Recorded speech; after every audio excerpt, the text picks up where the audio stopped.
The hour is 3 in the morning. Outside, the world is draped in a profound silence, a stillness broken only by the distant hum of a city that never truly sleeps. But inside this room, inside the mind of the person lying awake, there is a storm. The quiet of the night does not penetrate the walls of the skull. Instead, it seems to amplify the noise within. A cascade of thoughts, relentless and unforgiving, tumbles through the mind. A difficult conversation from yesterday replays itself, each word sharpened with regret. The deadline for a project looms, a shadow of future failure. A bill, unpaid, flashes like a warning light. These are the specters of fear, the ghosts of what could go wrong, of what we might lose, of not being enough, and intertwined with them, another set of voices whispers, the seductive murmurs of desire, the thought of a promotion, the image of a newer car, the longing for a vacation that promises escape, the deep, aching need for recognition, for a life that feels more significant, more complete. Fear and desire, chasing and fleeing, a frantic dance in the dark theater of the mind. Sleep, a distant shore, becomes impossible to reach. This experience, this silent, solitary confinement, is one of the great, unspoken afflictions of our modern world. We have built lives of unprecedented comfort and convenience, yet we have never been more restless. We are told to strive, to achieve, to want more, and at the same time, we are bombarded with reasons to be afraid, to feel insecure.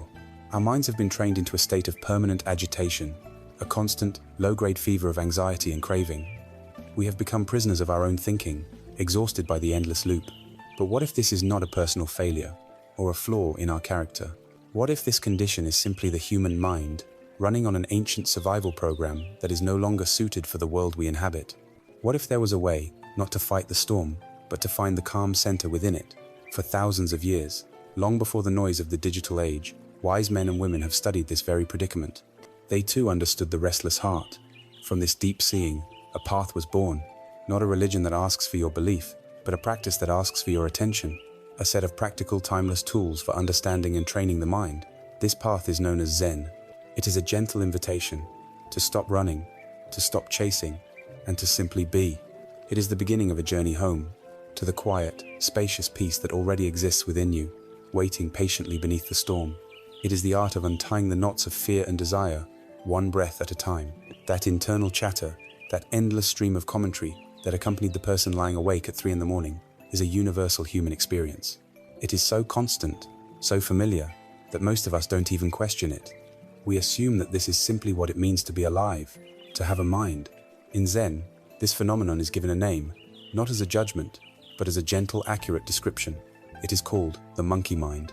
Imagine a monkey, restless and agitated, leaping from one branch to another, never still, chattering endlessly, grabbing for this piece of fruit, then immediately discarding it for another. This is a perfect metaphor for the untrained human mind.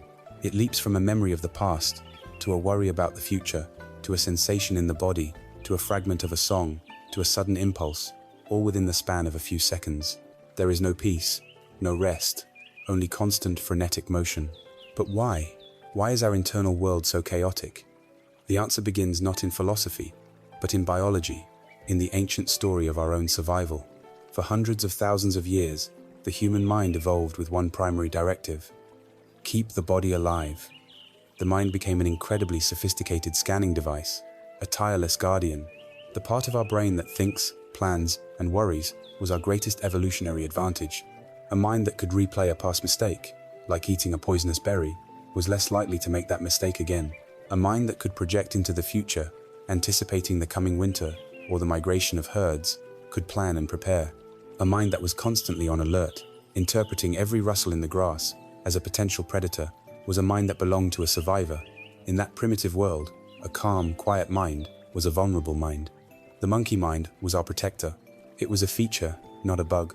The problem is that this ancient, hyper-vigilant guardian now lives in a world it was not designed for. The software of our brain is hundreds of thousands of years old, but the world it operates in changes by the second. The threats have changed, but the mind's reaction has not. Today, the saber-toothed tiger is not waiting in the bushes. Instead, the tiger is an email from our boss with an urgent subject line. It is a news alert on our phone, detailing a crisis on the other side of the world. It is a post on social media that makes us feel inadequate, or an unexpected bill in the mail. To our ancient nervous system, a threat is a threat. It does not differentiate between a physical danger and a psychological one. The critical email triggers the same cascade of stress hormones, the same fight or flight response that our ancestors felt when facing a predator. Our heart rate increases, our muscles tense, our breathing becomes shallow. The guardian is screaming, "Danger! Pay attention!" But in the modern world, these alarms are ringing all day long. We are living in a state of constant, low-level emergency. The monkey mind, which was once a brilliant survival tool, has become a source of chronic stress and anxiety. It is a system in overdrive, endlessly scanning a world saturated with information and stimulation, and it is utterly, profoundly exhausted. This exhaustion is what we feel when we lie in bed at night. Our body's tired, but our mind's refusing to switch off. The guardian doesn't know how to rest.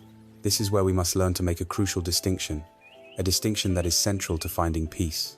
We must learn to separate useful, productive thinking from mere mental noise. Useful thinking is a tool. It is the mind focused on a specific task.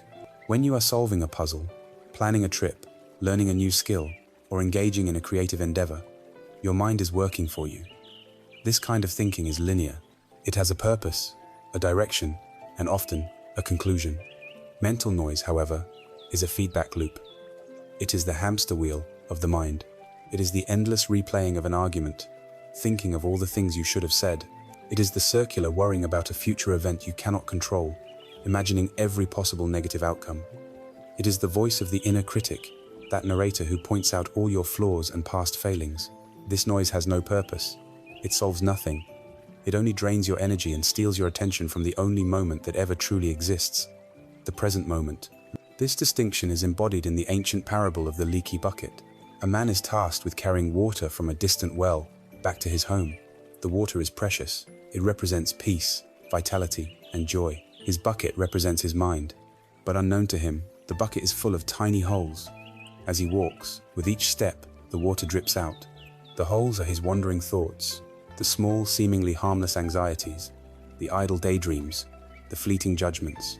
He is so focused on the destination that he doesn't notice the constant, subtle loss. When he finally arrives home, weary from his journey, he looks into the bucket and finds it nearly empty. He had the precious water, but he let it drain away. This is what we do each day. We start with a bucket full of potential for presence and peace, but through thousands of unchecked thoughts, we allow our inner resources to be depleted, leaving us feeling empty and restless by nightfall. The journey of Zen, the path to calming the monkey mind, begins with a single, radical discovery. It is the most important realization a human being can have on the path to inner freedom. The discovery is this: you are not your thoughts. The incessant noise, the chattering monkey, the voice of the guardian, is not the essence of who you are. It is something that you experience, but it is not you. Think of it this way: you can be aware of your breathing. You can feel the sensation of the air entering and leaving your body. Because you are aware of the breath, you cannot be the breath. There is you, the observer, and there is the breath, the object of your observation. The same is true for your thoughts. You can notice a thought as it arises. You can watch it drift through your mind, and you can watch it dissolve. The very fact that you can notice a thought proves that you are not the thought. There is the thought, and there is the silent, aware presence that notices the thought. This presence is the sky, and the thoughts are merely the weather. The weather changes constantly. There are sunny days, cloudy days, storms, and gentle breezes, but the sky is always there, vast, open, and untouched by the weather that passes through it. For our entire lives, we have mistaken ourselves for the weather. We have believed that we are the storm of anxiety, that we are the dark clouds of sadness. The great liberation is realizing that we are the sky. The goal, then, is not to stop the weather. You cannot stop the clouds from forming. The goal is to stop identifying with the weather and to begin resting in the vast, peaceful nature of the sky itself. This is the first step: to cease being a victim of the monkey mind and to become its gentle, compassionate observer. This is where the power shifts, from the chaos of the mind back to the stillness of your own being. As we become the silent observers of our own minds, we begin to notice the recurring characters in our inner drama. We see the chattering monkey leaping from thought to thought. But among all the voices, one often speaks the loudest, especially in the quiet hours before dawn. This is the voice of fear. Fear is a shadow that clings to us. During the bright, busy hours of the day, it may seem small, a fleeting darkness at the edges of our perception. But when the distractions of the world fall away, and we are left alone with our own minds, that shadow lengthens and deepens. stretching across the landscape of our consciousness until it seems to swallow everything. It is the cold hand that grips the heart, the whisper that says, something is wrong. To find freedom, we must be willing to turn and face this shadow. We must look at it directly, not with aggression, but with a calm, investigative curiosity. We must learn to decode its language and understand its source. The fears we know best are the ancient, primal ones, the legacy of our survival instinct. The fear of heights, of predators, of sudden loud noises. These are hardwired into our biology, the echoes of real dangers that faced our ancestors. But the fears that truly haunt modern life, the ones that steal our sleep and poison our peace, are far more subtle and complex. They are the psychological fears, the fears born from the story we tell ourselves about who we are. It is the fear of failure, the terror of standing before others and being found wanting. It is the fear of rejection, of offering our true self to the world and being told it is not good enough. It is the fear of insignificance, the quiet dread that our life will pass by without making a mark. We fear making the wrong choice, taking the wrong path, and living with the ghost of a better life we might have had. We fear the inexorable march of time, the loss of youth, the decline of our physical and mental powers, and beneath it all, we fear the ultimate unknown, the final dissolution of the self. These are not fears of the body, but fears of the ego, the fragile identity we have constructed out of memories, beliefs, and achievements. It is the fear that this story of me might unravel. From the perspective of Zen wisdom, the origin of all these fears can be traced back to a single, powerful source: attachment. In the language of the Buddha, this is called upadana, which means to cling, to grasp, to hold on tightly. Fear is the direct consequence of our clinging. Imagine your hands are clenched into tight fists. Now, imagine what you are holding on to. In one hand, you hold your possessions, your home, your financial security. You cling to them, and so you live in fear of losing them. In the other hand, you hold your reputation, your social status, the good opinion of others. You cling to it, and so you live in fear of judgment, shame, and humiliation. We cling to our relationships, desperate for them to remain fixed and unchanging, and so we fear betrayal, abandonment, and loss. We cling to our health and our youth, and so we fear illness, aging, and death. But the tightest grip of all is the one we have on our own idea of self. We cling to this I, this fragile construct, as if it were a solid, permanent entity. The intensity of our fear is directly proportional to the tightness of our grip. The more we cling to something, the more terrifying the thought of its absence becomes. The path to fearlessness, then, is not about becoming stronger or braver in the conventional sense. It is about the gentle, patient, and courageous process of learning to open the fist, to loosen the grip. If attachment is the root of fear, then its nourishment, the soil and water that allow it to grow into a towering, fearsome tree, is ignorance. In the Buddhist sense, ignorance, or avijja, does not mean a lack of intelligence or knowledge. It means a fundamental misperception of reality. It is the failure to see things as they truly are. We live in fear because our view of the world is distorted. We are like people watching a scary movie in a dark theater, forgetting that we are safe in our seats and that the monsters are just projections on a screen. The core of this ignorance is a denial of the three fundamental truths of existence. First, we deny the truth of impermanence. We want our loved ones, our health, our success, and our very lives to be stable and permanent, in a universe where everything, without exception, is in a constant state of flux. Fear is the friction created by our resistance to this universal law of change. Second, we deny the truth of no self. We believe in and desperately protect a solid, separate, independent I, when in reality we are a flowing, interconnected process of changing thoughts, feelings, and physical sensations. Fear is the ego's desperate attempt to protect a fortress that has no real foundation. And third, because of this clinging to impermanent things in the name of an illusory self, we experience a pervasive sense of unsatisfactoriness, a baseline of stress and anxiety. Our fear is a profound argument with reality. We want the world to be solid, predictable, and safe for our ego, but the universe is fluid, unpredictable, and ultimately indifferent to our preferences. There is a classic Zen story that perfectly illustrates this dynamic. A man is walking home along a country path at twilight. As darkness falls, his vision becomes unclear. Ahead on the path, he sees a coiled shape. Instantly, his mind, the ancient guardian, screams, "Snake!" His heart begins to pound in his chest, his palms sweat, and his body freezes in terror. His mind projects a complete story. He imagines being bitten, the searing pain, the desperate scramble for help, a slow and agonizing death, alone in the dark. the fear he experiences is absolutely real. It is a powerful, all-consuming physical and emotional reality. Just then, a friend approaches from the other direction, carrying a lantern. Seeing his friend's distress, he asks what is wrong. The man, barely able to speak, points a trembling finger at the shape on the path. The friend calmly raises the lantern, and its warm, clear light illuminates the ground. There on the path is not a snake, but a harmless piece of coiled rope. In that moment of seeing clearly, the fear vanishes. It doesn't just lessen, it evaporates completely, as if it had never existed. The story reveals the anatomy of our fear. The snake, the object of terror, was a creation of the mind.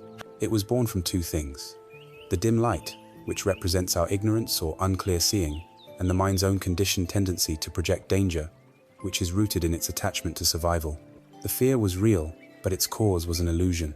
So many of our modern fears are just like this: the snake of financial ruin, the snake of public humiliation, the snake of being alone forever. When we dare to shine the light of calm, mindful awareness upon them, we often find that they are not the life-threatening monsters we believe them to be. They are merely ropes, challenging situations, difficult emotions, or uncertain outcomes, but not the catastrophes our minds have projected. The mind is a master storyteller, and its favorite genre is horror. It is a catastrophe amplifier, and its powers are never greater than in the stillness of the night. During the day, our attention is pulled outward. We are occupied by tasks, conversations, and 1,000 sensory inputs. The projector of the mind is running, but we are too busy to watch the film. When we finally lie down to sleep, the external world goes dark and silent. The mind then turns its projector inward, and with no competition, its movie becomes the only reality. It takes a single seed of worry or vague concern about a work presentation, a slight feeling of physical discomfort, and cultivates it into a full-blown disaster narrative. The thought "I hope my presentation goes well" quickly morphs into a vivid screenplay of forgetting your words, being ridiculed by your colleagues, disappointing your boss, losing your job, and ending up destitute. The mind takes a tiny, ambiguous data point and extrapolates it into the worst-case scenario imaginable. This is the shadow that follows us into our beds. It is the voice that magnifies every doubt and inflates every worry. Understanding this process is the first step toward disarming it. We are not afraid of reality. We are afraid of the story that our mind is telling us about reality. By learning to see the story as just a story, and the storyteller as a well-meaning but misguided guardian, we can begin to find the space to breathe, and the peace to finally rest. If fear is the shadow that has us running away from the present moment, desire is the mirage that has us chasing after a future one. They are two sides of the same coin of restlessness. Fear is the push, desire is the pull. Both are powerful forces that keep the mind in a state of constant motion, preventing it from ever settling into the peace of what is, right here, right now. Just as we turn to face the shadow of fear, we must now investigate the shimmering, seductive nature of desire. It is the other great author of our sleepless nights, the engine of a thirst that can never be truly quenched. In the stillness of the night, when the objects of our wanting are out of reach, the mind fixates on them, rehearses obtaining them, and suffers in their absence. To understand this force is to take another crucial step toward inner freedom. First, it is vital to make a distinction. The wisdom of Zen does not teach that all wanting is wrong. To be alive is to have aspirations. There is a form of wanting that is wholesome and life-affirming. This is the wish for your loved ones to be happy. It is the desire to learn a skill, to create something beautiful, to become a more patient and compassionate person. It is the simple aspiration for good health and a peaceful heart. This kind of healthy wishing is a source of motivation and direction. It energizes us without enslaving us. But there is another kind of wanting, a deeper, more compulsive force that is the source of so much of our suffering. The Buddha gave this a specific name, tanha. This word is often translated as craving, but its literal meaning is thirst. It is not a gentle thirst, but a desperate, burning, obsessive thirst. It is the feeling of, "I need this to be happy." It is a gnawing sense of lack, a belief that our present moment is fundamentally incomplete. This craving manifests in three primary ways. First, there is the craving for sense pleasures, the desperate need for a particular taste, a new piece of technology, a luxurious experience, a sexual encounter. It is the belief that happiness can be found through something outside of ourselves that we can see, hear, taste, touch, or smell. Second, there is the craving for existence, or becoming. This is the deep desire to be someone else, to have a different life, to be more famous, more powerful, more respected. It is the thirst for a better identity, a more impressive story of me. And third, surprisingly, there is the craving for non-existence. This is the desperate wish for a painful feeling, a difficult situation, or our very consciousness to simply go away. In its most extreme form, it is the suicidal urge, the ultimate desire to escape from suffering. All three forms of this thirst keep us trapped, promising relief but only delivering a deeper form of bondage. This dynamic of craving is perfectly described by a modern psychological concept known as the hedonic treadmill. It is a precise map of how desire operates and why it never leads to lasting satisfaction. The cycle is relentless and familiar to us all. It begins with the mind identifying an object of desire. We become convinced that obtaining a particular job, moving to a new city, entering into a new relationship, or buying a specific house will finally deliver the lasting happiness we seek. This belief ignites the chase. We orient our energy, our time, and our resources toward achieving this goal. This phase is filled with tension, striving, and a subtle anxiety. Then comes the moment of attainment. We get the job, we buy the house, we win the affection, and for a moment, there is a genuine spike of pleasure and relief. The thirst is temporarily quenched, and we feel a sense of satisfaction. But then, the third and most crucial stage begins: adaptation. The human mind is a master of adaptation. The extraordinary quickly becomes ordinary. The exciting new job becomes, simply, the job, with its own set of frustrations and routines. The beautiful new house becomes the house, which now needs cleaning and repairs. The novelty wears off, and our level of happiness returns to its previous baseline, and this leads directly to the final stage of the cycle. The mind, having returned to its default state of subtle dissatisfaction, begins to scan the horizon once again. That didn't bring lasting happiness, it concludes, but maybe that will. And it identifies a new object of desire. The treadmill starts up again, and we begin to run, chasing another mirage, convinced that this time, it will be different. This is why we see people who have achieved immense wealth and fame still driven by a restless ambition for more. The mechanism of desire is not designed to be fulfilled. It is designed only to seek. Our modern world is a factory for this kind of insatiable thirst. Our entire consumer culture is built on the foundation of the hedonic treadmill. The primary function of advertising is not to inform, but to create a sense of lack. An advertisement does not simply present a product. It presents a problem that you didn't know you had. It subtly tells you that you are not attractive enough, not successful enough, not happy enough, and then it offers its product as the magical solution. It manufactures desire. Social media acts as a powerful amplifier for this process. It is a meticulously curated highlight reel of other people's attainments. We scroll through a non-stop parade of perfect vacations, beautiful homes, successful careers, and happy families. It functions as a hyper-efficient comparison engine, constantly showing us what we don't have, fueling envy and a sense of inadequacy. We are swimming in an ocean of manufactured desire. We are conditioned from birth to believe that happiness is something to be acquired from the outside world. To feel a sense of contentment with what we have in this environment is a radical act. The ancient teachers of Zen used a powerful parable to illustrate the deceptive nature of satisfying our cravings. Imagine a person lost at sea, adrift on a small raft. They have been without water for days, and they are tormented by a burning thirst. All they can see, in every direction, is water. In a moment of overwhelming desperation, they decide to drink the very seawater that surrounds them. They cup their hands, bring the water to their lips, and drink deeply. For a single, fleeting moment, the coolness of the water in their parched throat feels like salvation. It feels like relief. But the relief is a cruel illusion. The salt in the water immediately begins to draw more moisture out of their body's cells. The act of drinking has made them profoundly, chemically, more dehydrated. The more salt water they drink, the more violently thirsty they become. The very thing they believed would quench their thirst is in fact destroying them. The objects of our craving are like this salt water. A new phone, a fleeting romance, a promotion at work they promise to quench the deep, existential thirst we have for lasting peace and happiness. And for a moment, they provide a hit of pleasure, a sense of relief. But the act of satisfying the craving only strengthens the underlying habit of craving itself. Each time we get what we want and feel that brief pleasure, we reinforce the neural pathways in our brain that say, the solution to unease is to get something from the outside. It makes the fundamental mechanism of thirst even stronger. We are training ourselves to be perpetually dissatisfied. Ultimately, a mind in the grip of desire is a mind in a state of tension. It is a mind that is always leaning, always reaching. It cannot rest in the present moment because it is fundamentally convinced that happiness is somewhere else, in a future that has not yet arrived.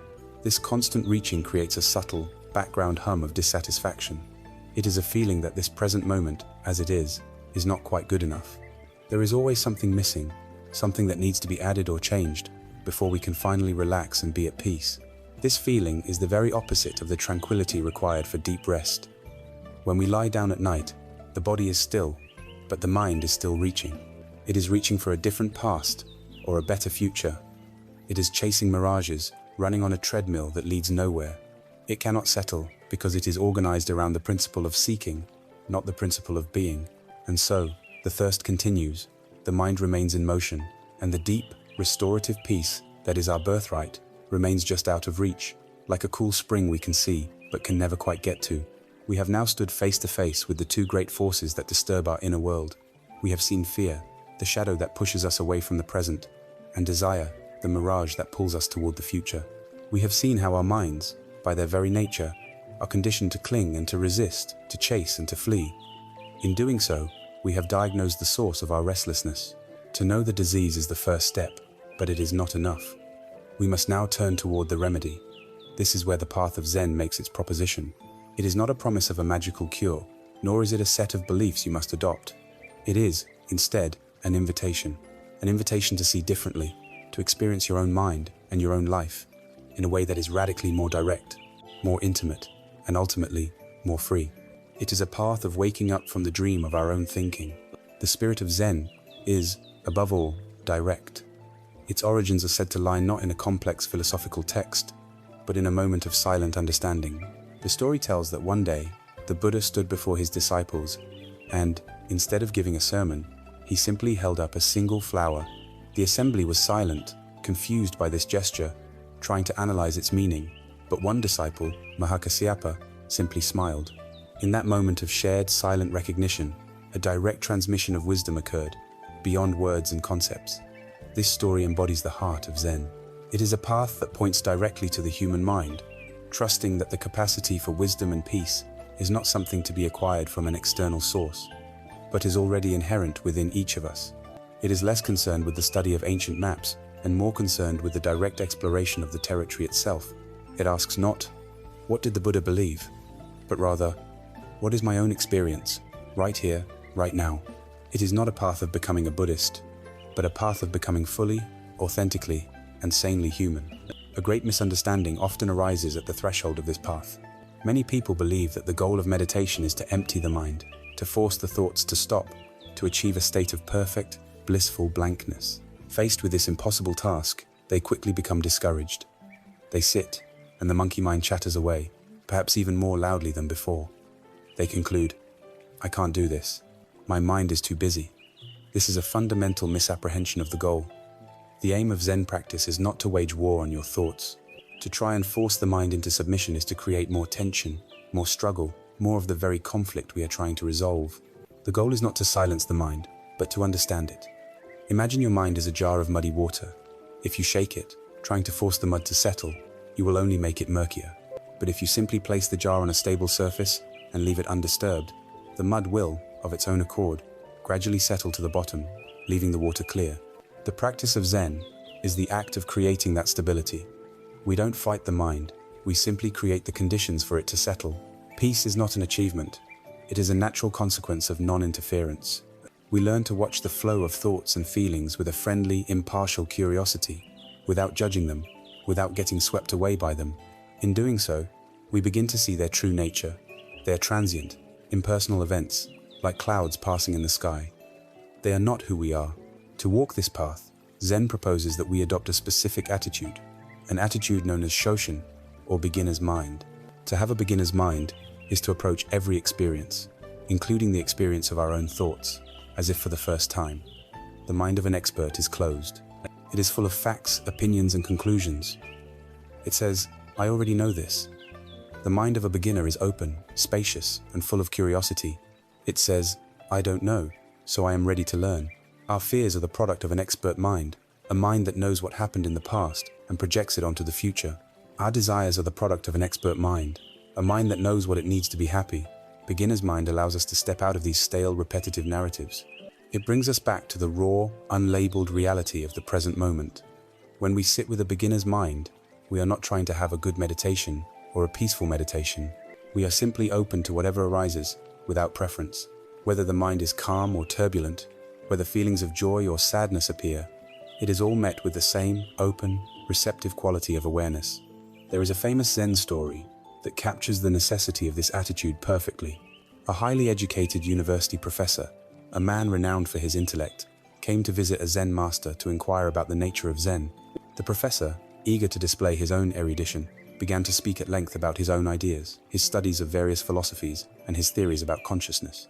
The Zen master listened patiently for a long time. Then, he said, "Let us have some tea." He began to pour tea into the professor's cup. He filled the cup to the brim, and then, without stopping, he continued to pour. Tea overflowed the cup, cascading onto the saucer and then onto the table. The professor, alarmed, finally shouted, "Stop! The cup is full. No more will go in." The Zen master paused, looked at the professor, and said, "Like this cup, you are full of your own opinions and speculations. How can I show you Zen unless you first empty your cup?" This story is a direct teaching. To receive the wisdom of this path, we must be willing to set aside what we think we know. We must be willing to become humble again, to become true beginners, emptying our cups of the old, stale tea of our preconceptions, so that something fresh and new can be poured in. Finally, the Zen proposition is often mistaken as a form of escapism. People imagine a monk meditating in a remote monastery, detached from the messy realities of human life. They think of it as a way to retreat, to find a peaceful bubble away from the world's problems. This is the opposite of the truth. Zen is not an escape from life. It is a courageous turning toward life. It is a training in being fully present for the totality of your experience, exactly as it is. It teaches us to stop running from discomfort. Instead of distracting ourselves from anxiety, we learn to sit with the raw energy of anxiety itself. Instead of suppressing sorrow, we learn to hold that sorrow with a tender, compassionate awareness. The paradox is that when we stop running from difficult emotions, they begin to lose their power over us. When we are willing to feel our fear completely, without resistance, it often transforms into a source of energy and wisdom. True freedom is not found in creating a life free from problems, which is an impossible task. It is found in cultivating the inner stability and clarity to meet whatever life brings, the beautiful and the painful, the pleasant and the unpleasant, with an open heart and an unshakable sense of presence. The training ground is not some distant mountain retreat. The training ground is your life, right now. It is your relationships, your work, your joys, and your sleepless nights. So, how do we begin this practice? How do we start to empty our cup and cultivate this different way of seeing? The answer lies in an act of profound and powerful simplicity. It begins with just sitting. The proposition of Zen is not an abstract philosophy to be debated. It is an invitation to a direct and tangible practice. It begins with the most simple and profound act a human being can perform, the act of just sitting. In Japanese, this is called Zazen. Za means sitting, and Zen refers to a state of meditative awareness. So, Zazen is, quite literally, seated meditation. It is the heart of the Zen path. It is the laboratory in which we observe the mind, and the gymnasium in which we train our attention. It may seem deceptively simple, but within this simplicity lies a power to transform our entire relationship with ourselves and with the world. We will now explore the fundamental elements of this practice: how to sit, how to breathe, and what to do with the mind. First, we must prepare the body. The mind and body are not separate. They are two aspects of a single system. A settled body helps to create a settled mind. When we think of meditation, many of us picture a seasoned monk sitting in the full lotus position, a posture that is impossible for most. Let go of this image immediately. The goal of the posture in Zazen is not to achieve an aesthetic ideal or to endure pain. The goal is to create a posture that is both stable and alert. You can do this on a chair or on a cushion. If you are sitting on a chair, find one with a flat seat and sit forward, away from the backrest. Place your feet flat on the floor, about shoulder width apart. Your thighs should be roughly parallel to the ground.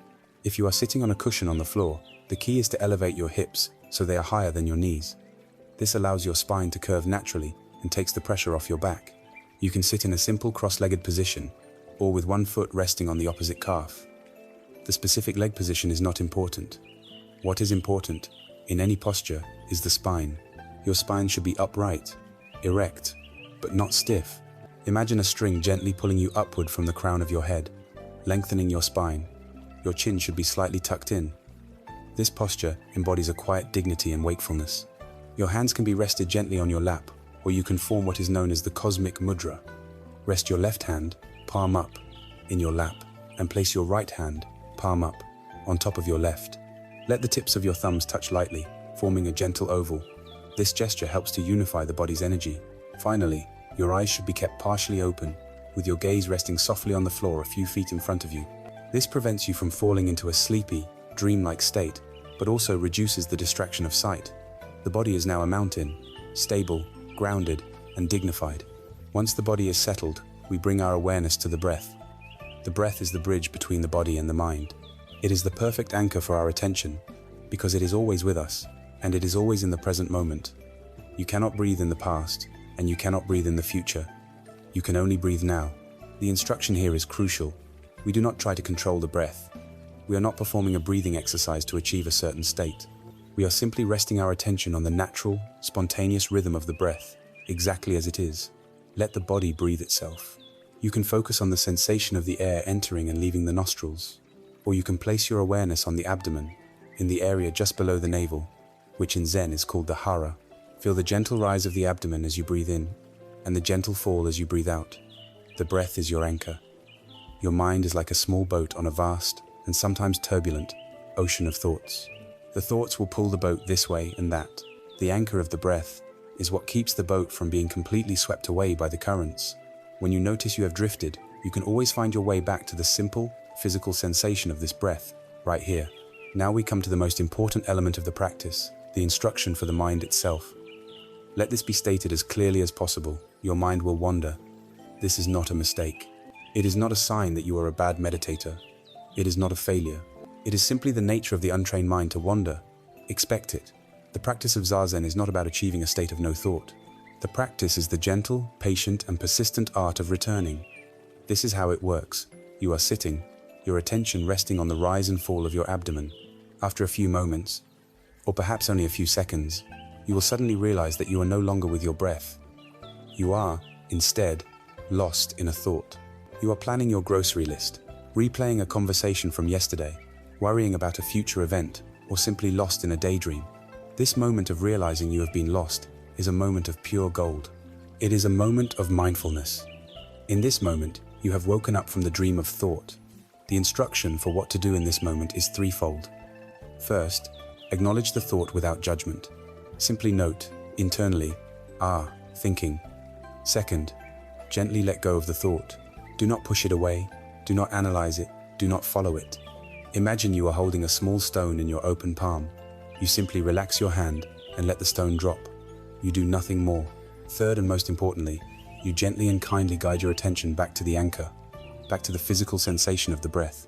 You begin again. A few moments later, the mind will wander again. You will notice, you will let go, you will return. This is the entire practice. The work of Zazen is not in staying focused. The work is in the returning. Each time you return your attention to the breath, you are performing a single repetition of a sacred exercise. You are strengthening the muscle of your awareness. Each return is a victory of presence over distraction. There is a classic series of Zen drawings known as the 10 ox herding pictures, which beautifully illustrates this entire process. The wild ox represents our powerful, untamed mind. At first, it is chaotic, running wild, trampling through the fields of our consciousness. The herder is the practitioner, the meditator. The rope is the tool of mindfulness, primarily the awareness of the breath. In the first pictures, the herder can't even find the ox. Then he sees its tracks. He finally gets a rope on it, and the struggle begins. The ox is strong and willful, pulling him in every direction. This is like our first attempts to sit, when the mind rebels and seems more chaotic than ever. The herder does not beat the ox into submission. He just holds the rope with a firm but gentle patience. He walks when the ox walks. He stops when the ox stops. Slowly, through this consistent, gentle guidance, the ox begins to calm down. It learns to trust the herder. The struggle lessens. In the later pictures, the ox is walking peacefully alongside the herder, no longer needing the rope. Eventually, the herder is pictured playing a flute, riding on the ox's back as it calmly walks home. His untamed mind has become his companion, a source of power and peace. This is the journey of Zazen. We are not killing the ox, we are befriending it. To begin this journey, you do not need to commit to hours of sitting. In fact, it is better to start small. The most important quality is consistency. Find a quiet corner in your home where you will not be disturbed. Commit to sitting for just 5 minutes every day. Set a gentle timer so you are not tempted to check the time. 5 minutes. Simply take your seat, establish your posture, and rest your attention on your breath. When the mind wanders, as it will, gently guide it back. When the 5 minutes are over, you are done. That is all. 5 minutes of daily practice is infinitely more powerful than 1 hour once a week. You are not trying to achieve a monumental state of enlightenment. You are simply building a new habit. You are carving out a small, sacred space in your day to be still. You are forging a new relationship with your own mind, a relationship based not on conflict, but on gentle awareness and a deep, abiding kindness. You are learning the simple, profound art of just being here. The simple act of Zazen, of sitting with the body, the breath, and the mind, is the foundation. It is the container we create for our practice. Now, we must look more closely at the subtle art that unfolds within that container. We have spoken of the moment of realizing the mind has wandered, and the gentle act of returning to the breath. Within that sacred moment of recognition lies a profound opportunity, a turning point that can shift our entire experience of life. This is the shift from unconscious reaction to conscious observation. It is the difference between being a person lost in a storm and being the calm, unshakable lighthouse that observes the storm from a place of safety. This skill, more than any other, is what allows us to dismantle the architecture of our own suffering. Let us explore this difference with an example. Imagine a feeling of fear arises. For the untrained mind, the experience is one of fusion, of complete identification. The thought "I am afraid" arises and is accepted as an absolute truth. There is no space between the self and the fear. You become the fear. Your physiology changes. Your thoughts begin to race along catastrophic storylines. Your entire world contracts around the feeling. You are an actor who has forgotten they are on a stage, utterly lost in the drama of the role. You are a person who has fallen into a raging river, and you are being tossed and turned by the violent current, powerless to resist. Now, imagine the experience of the trained mind, the mind of an observer. The same initial energy of fear arises in the body, perhaps as a knot in the stomach or a tightness in the chest. But because of the practice of sitting, a new capacity has been developed. A sliver of awareness notices the feeling as an event. Instead of "I am afraid," the thought might be, this is the feeling of fear, or "a wave of fear is moving through my system." The actor on the stage suddenly remembers they are an actor. The play is still happening, the lines are still being said, but there is an awareness that it is a play. The person being tossed by the river has managed to grab a branch and pull themselves onto the riverbank. The river is still raging, the current is still powerful, but they are no longer in it. They are watching it from a position of stability. The feeling of fear may still be intense, but the relationship to it has been fundamentally transformed. You are no longer its victim, you are its witness. To cultivate this ability to witness, we can use a simple and powerful technique known as mental noting or labeling. This is a practical tool that helps us to objectify our inner experience, to see it clearly rather than being consumed by it. It works like this. As you sit in meditation and a thought or feeling pulls your attention away from the breath, you silently, gently, give it a one-word label. You are not analyzing it, you are simply categorizing it. If you find yourself lost in a chain of anxious thoughts about the future, you can label it simply worrying. If a strong desire for something arises, you can label it wanting or desiring. If your mind drifts to a memory from your childhood, you can label it remembering. If you are mentally composing an email, the label is planning. If a sudden itch appears on your nose, you can note itching before you decide whether to scratch it. The labels should be soft, light, and impersonal, like a feather touching a balloon. The purpose is not to create a detailed catalogue of your thoughts, but to simply acknowledge what is present. This simple act of naming has a taming effect. It takes an overwhelming, amorphous experience and gives it a name and a boundary. It immediately creates a distinction. There is the worrying, and here I am, the one who is noticing the worrying. In that instant, you have stepped out of the river and onto the bank. You have interrupted the unconscious storyline and returned to the present reality of your own awareness. The direct result of this practice of observing and labeling is the creation of space. In our normal, reactive state, there is no space between stimulus and response. A critical comment from someone immediately triggers a feeling of anger. A headline about the economy immediately triggers a feeling of fear. It is automatic, like a knee-jerk reflex. Our lives are a series of these unconscious chain reactions. The practice of mindfulness introduces a pause. It inserts a sacred gap between the stimulus and the response. The critical comment arises, and in that space, we can observe. Anger is here. The headline appears, and we can note, fear is arising. This space may only last for a fraction of a second, but it is the space where all our freedom and all our power lies. Without that space, we are merely automata, running on the pre-programmed software of our conditioning. Within that space, we have a choice. We can choose to believe the angry thought and lash out, or we can choose to let it pass and return to our breath. We can choose to be consumed by the fearful thought, or we can choose to recognize it as a passing cloud in the sky of our mind. This space is the difference between bondage and liberty. With practice, this space begins to widen. It begins to follow us off the meditation cushion and into our daily lives, giving us a newfound sense of poise and freedom in the face of life's challenges. A beautiful way to understand this inner posture is through the image of sitting on a riverbank. Imagine yourself sitting on soft green grass, your back resting against a strong, solid tree. Before you flows a wide, ceaseless river. This river is the stream of your consciousness. Floating on the surface of the river are all manner of things. Leaves, twigs, flowers, logs, and sometimes garbage. These are your thoughts, feelings, memories, and sensations. Some are beautiful, like a perfect lotus blossom, a happy memory, a feeling of joy. Some are ugly and thorny, like a tangled piece of driftwood, a painful thought, a surge of fear. Your task is not to control the river. You cannot stop it from flowing. Your task is simply to sit on the bank and watch. You don't jump into the water to try and catch the beautiful flowers and cling to them, because you know they will wither.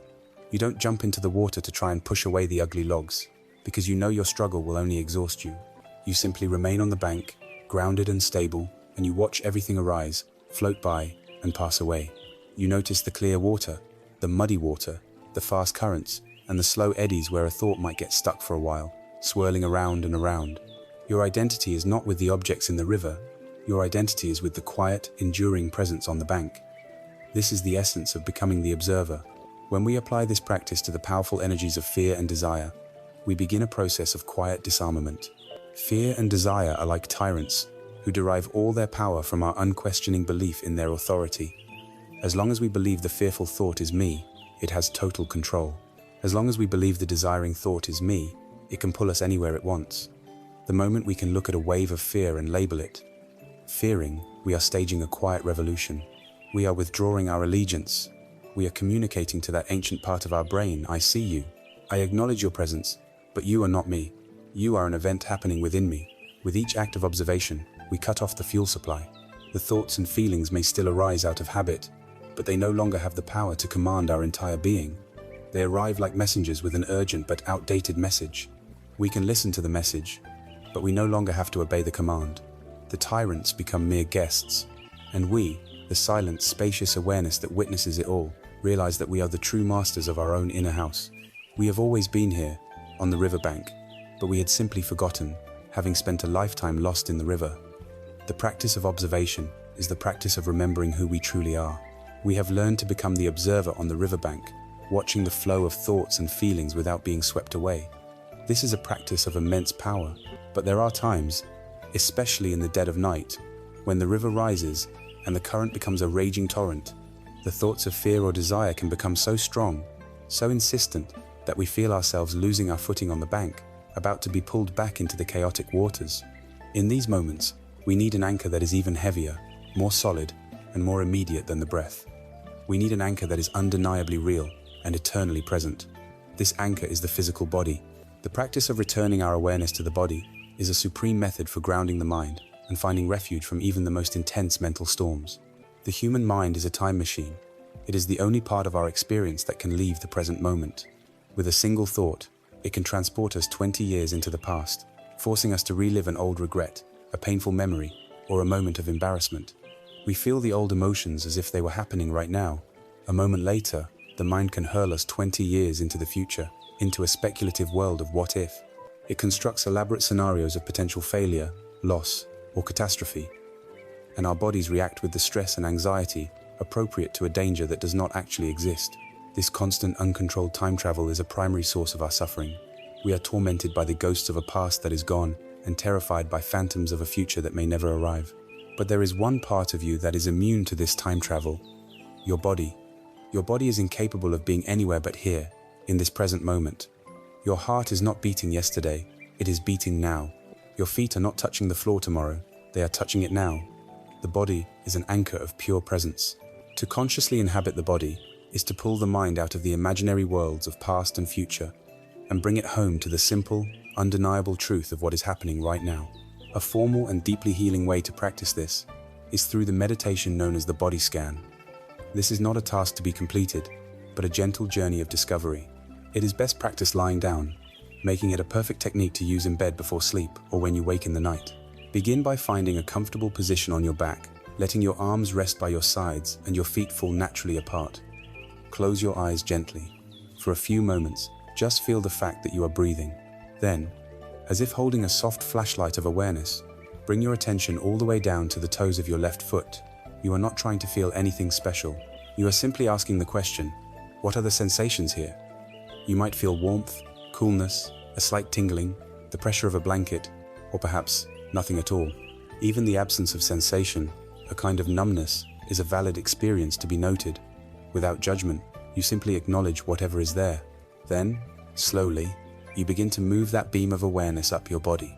Feel the sole of your left foot, the heel pressing against the mattress, the ankle, the shin, and the calf muscle. Move your awareness into the knee, a complex joint, and just notice whatever sensations are present. Continue up into the large muscles of the thigh. Then, shift your attention to the toes of your right foot, and repeat the same gentle journey up your right leg. You are slowly lighting up your body with a kind, receptive awareness, moving from a conceptual idea of your body to the direct, lived experience of it. You can continue this journey up through the pelvis, the lower back, the abdomen. Feel the gentle movement of the belly with the breath. Move your awareness through the chest, the upper back, the heavy weight of your shoulders sinking into the bed. Then, take the journey down both arms simultaneously, through the biceps and forearms, into the wrists, the palms of your hands, and each individual finger. Finally, bring your awareness to the neck, the jawa place where we hold so much tension, the cheeks, the gentle contact of the air on your skin, the eyes resting in their sockets, the forehead, and finally, the entire scalp and the crown of your head. At the end, for a few moments, try to feel the entire body as a single, unified field of sensation, buzzing with life, breathing by itself. Now, let's apply this directly to the problem of sleeplessness. You are lying in bed, your mind is racing, a familiar story of anxiety is playing on a loop. To fight the thoughts is to give them more energy. Instead, you make a radical shift. You withdraw your attention completely from the drama in your head and invest it entirely in the raw data of physical sensation. Feel the simple, undeniable weight of your head on the pillow. Notice its texture, its temperature. Feel the fabric of the blanket where it touches your chin or your shoulder. Feel the weight of your arms on the mattress. Can you feel a pulse in your fingertips? Can you feel the air in the room on your face? You are systematically moving your attention from the abstract, terrifying world of mental projections to the concrete, non-threatening world of immediate sensation. The feeling of a pillow is not scary. The weight of a blanket is not a catastrophe. By grounding yourself in these simple realities, you are stepping out of the horror movie your mind is playing. Imagine a hiker who has become lost in a vast, dense forest. The forest is the chaotic, looping thoughts of an anxious mind. The hiker's first instinct is to panic, to run blindly through the undergrowth, desperately trying to find a way out. They run in circles, getting more and more exhausted, tangled in vines, their sense of direction completely gone. This is the mind caught in a cycle of worry, thrashing about and only getting more lost. But then, the hiker remembers a piece of fundamental survival wisdom. They stop, they cease their frantic movement, they sit down and lean against a tree, and for the first time, they consciously connect with their immediate environment. They feel the solid, stable earth beneath their feet. They place a hand on the rough, textured bark of the tree. They close their eyes and listen, not to the voice of panic in their head, but to the actual sounds of the forest. The call of a single bird, the rustle of leaves in the wind, the distant sound of running water. By grounding themselves in the physical reality of the here and now, the panic begins to subside.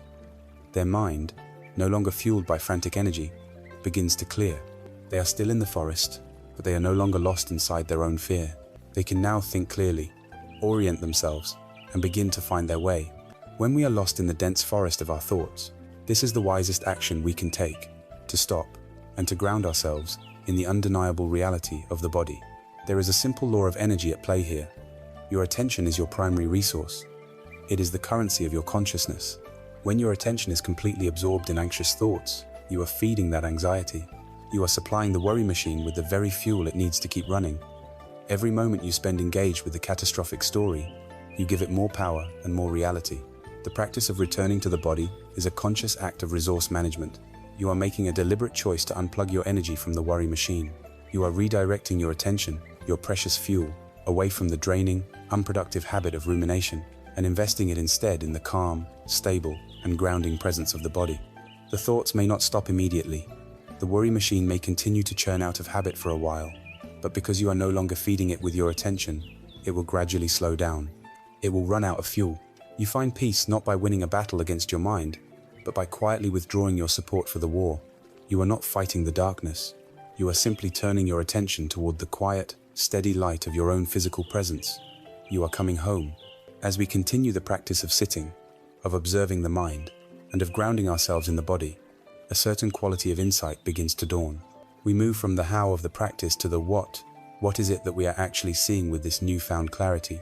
The first, most fundamental, and most transformative insight that arises from mindful awareness is the direct seeing of impermanence. In the ancient Pali language of the Buddha, this is called anicca. It is the truth that all things are in a constant state of flux. Nothing is fixed, nothing is permanent. Everything that arises must, eventually, pass away. In the West, we often hear this truth with a sense of melancholy or pessimism. We think of it as nothing lasts, and it can evoke a feeling of sadness or nihilism. But from the perspective of Zen wisdom, this is a profound misunderstanding. The truth of impermanence is not a sad story. It is the most liberating truth we can ever realize. It is, in fact, the very basis of our freedom. Because of impermanence, change is possible. Because of impermanence, a wound can heal. Because of impermanence, a misunderstanding can be resolved. Because of impermanence, a state of deep suffering does not have to be a life sentence. If things were permanent, we would be trapped forever in whatever state we find ourselves in right now. A moment of anger would become an eternity of anger. A period of grief would be a permanent prison. The universe would be a static, frozen museum. But reality is not a museum. It is a river. It is a living, breathing, dynamic dance of energy. A seed can only become a mighty tree because the seed itself is impermanent. A caterpillar can only take flight as a butterfly because its caterpillar nature is impermanent. To resist impermanence is to resist life itself. To embrace anicca is to finally align ourselves with the fundamental, creative, and liberating flow of the universe. It is the key that unlocks the chains of our own rigid expectations. Let us apply this liberating truth directly to the experience of fear, the dark shadow that so often visits us in the night. When a wave of intense anxiety or panic arises, it feels all-consuming. It feels solid, permanent, and absolutely real. The mind screams that this feeling will never end, that you will be trapped in this terror forever. This belief in its permanence is what gives the fear its suffocating power. The wisdom of impermanence offers a completely different perspective. It teaches us to see the feeling of fear not as a solid state, but as a wave in the ocean of our consciousness. And no wave, no matter how immense or powerful, can last forever. Every wave in the ocean follows a natural, universal pattern. It gathers its energy from the deep, it rises, it builds to a peak or a crest, and then, inevitably, it loses its form and dissolves back into the great body of the ocean from which it came. The practice, then, when fear arises, is not to fight the wave. Fighting it is like trying to push it back with your hands. You will only exhaust yourself and become more entangled in its power. Instead, you can learn to become a wise surfer of your own inner ocean. You meet the rising energy of the wave with awareness. You can even whisper to yourself, anicca, or this is impermanent. You are acknowledging its presence, but you are also reminding yourself of its nature. You feel the intensity as it peaks, staying present with the raw physical sensations in your body, and you trust, with a deep inner knowing, that it will pass. You watch as the wave loses its energy and recedes. By allowing the fear to follow its natural, impermanent course, you discover a profound truth. You are not the wave. You are the deep, vast, and silent ocean itself. The waves are temporary events that happen within you, but they can never harm the ocean's essential nature. The same principle applies to the other side of the coin, to desire and the pleasure that comes from its fulfillment. We spend so much of our lives chasing after pleasurable experiences, believing that if we can just acquire enough of them, we will achieve a permanent state of happiness. We chase the delicious meal, the new relationship, the career promotion, the perfect vacation. And when we attain them, there is a moment of genuine pleasure. But as we all know from experience, that pleasure is also impermanent. The wonderful taste of the meal fades from the tongue. The initial thrill of the new purchase wears off. The vacation ends. This is the law of anicca at work. To understand this is not to become a cynic who renounces all pleasure. It is the opposite. It is to become a true connoisseur of joy. When we know that a pleasurable experience is fleeting, we stop burdening it with the impossible expectation that it must last forever. We no longer need it to be the final answer to our happiness. Instead, we can savor it more completely, more mindfully, for exactly what it is, a beautiful, precious, and temporary gift. We can enjoy the warmth of the sun on our skin without demanding that it never be cloudy again. We can relish the joy of a success without clinging to it as a permanent feature of our identity. By embracing the impermanence of pleasure, we are freed from the frantic, desperate energy of chasing, and we can rest in a state of grateful appreciation for the good moments when they arrive. There is a timeless story that perfectly encapsulates this balanced wisdom. A great and powerful king was tormented by his own volatile moods. When things went well, he was lost in ecstatic pride, and when things went poorly, he was plunged into the depths of despair. He summoned the wisest sages in his kingdom and gave them a challenge.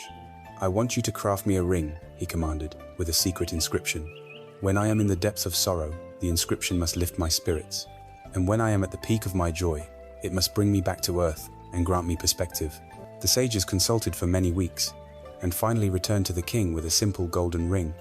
The king looked at it and saw 4 words etched into the metal: "This too shall pass." He instantly understood its profound wisdom. In his moments of deepest anguish, when he felt his suffering was a permanent prison, he would look at the ring and remember, "This too shall pass." It gave him the strength to endure. In his moments of greatest triumph and arrogance, when he felt like the master of the universe, he would look at the ring and remember, "This too shall." It brought him humility and grace. This inscription is a medicine for all seasons of the heart. We can carry it within our own minds. When we are lying awake, gripped by a fear we are sure will never leave us, we can remember, "This too shall pass." Finally, we can widen our lens and contemplate the truth of impermanence on a cosmic scale. Step outside on a clear day and look at the clouds. They are the perfect teachers of anicca. They are constantly forming, shifting, changing shape, and dissolving into thin air. No 2 moments are the same. Think of the seasons, the endless and reliable cycle of spring, summer, autumn, and winter. Nature never clings to summer, trying to prevent autumn from arriving. It flows. Think of the mountains, which seem to be the very symbol of permanence. Yet even they are being slowly, imperceptibly, worn down by eons of wind and rain. Think of the stars in the night sky. We are looking at light that traveled for millions of years to reach us, and some of those stars have already died. The entire universe is a magnificent, breathing, changing symphony. When we place our own small personal dramas into this vast context to worry about tomorrow's meeting, our craving for a particular outcome, they naturally shrink in significance. It is not that they are unimportant, but their absolute, tyrannical hold on us is loosened.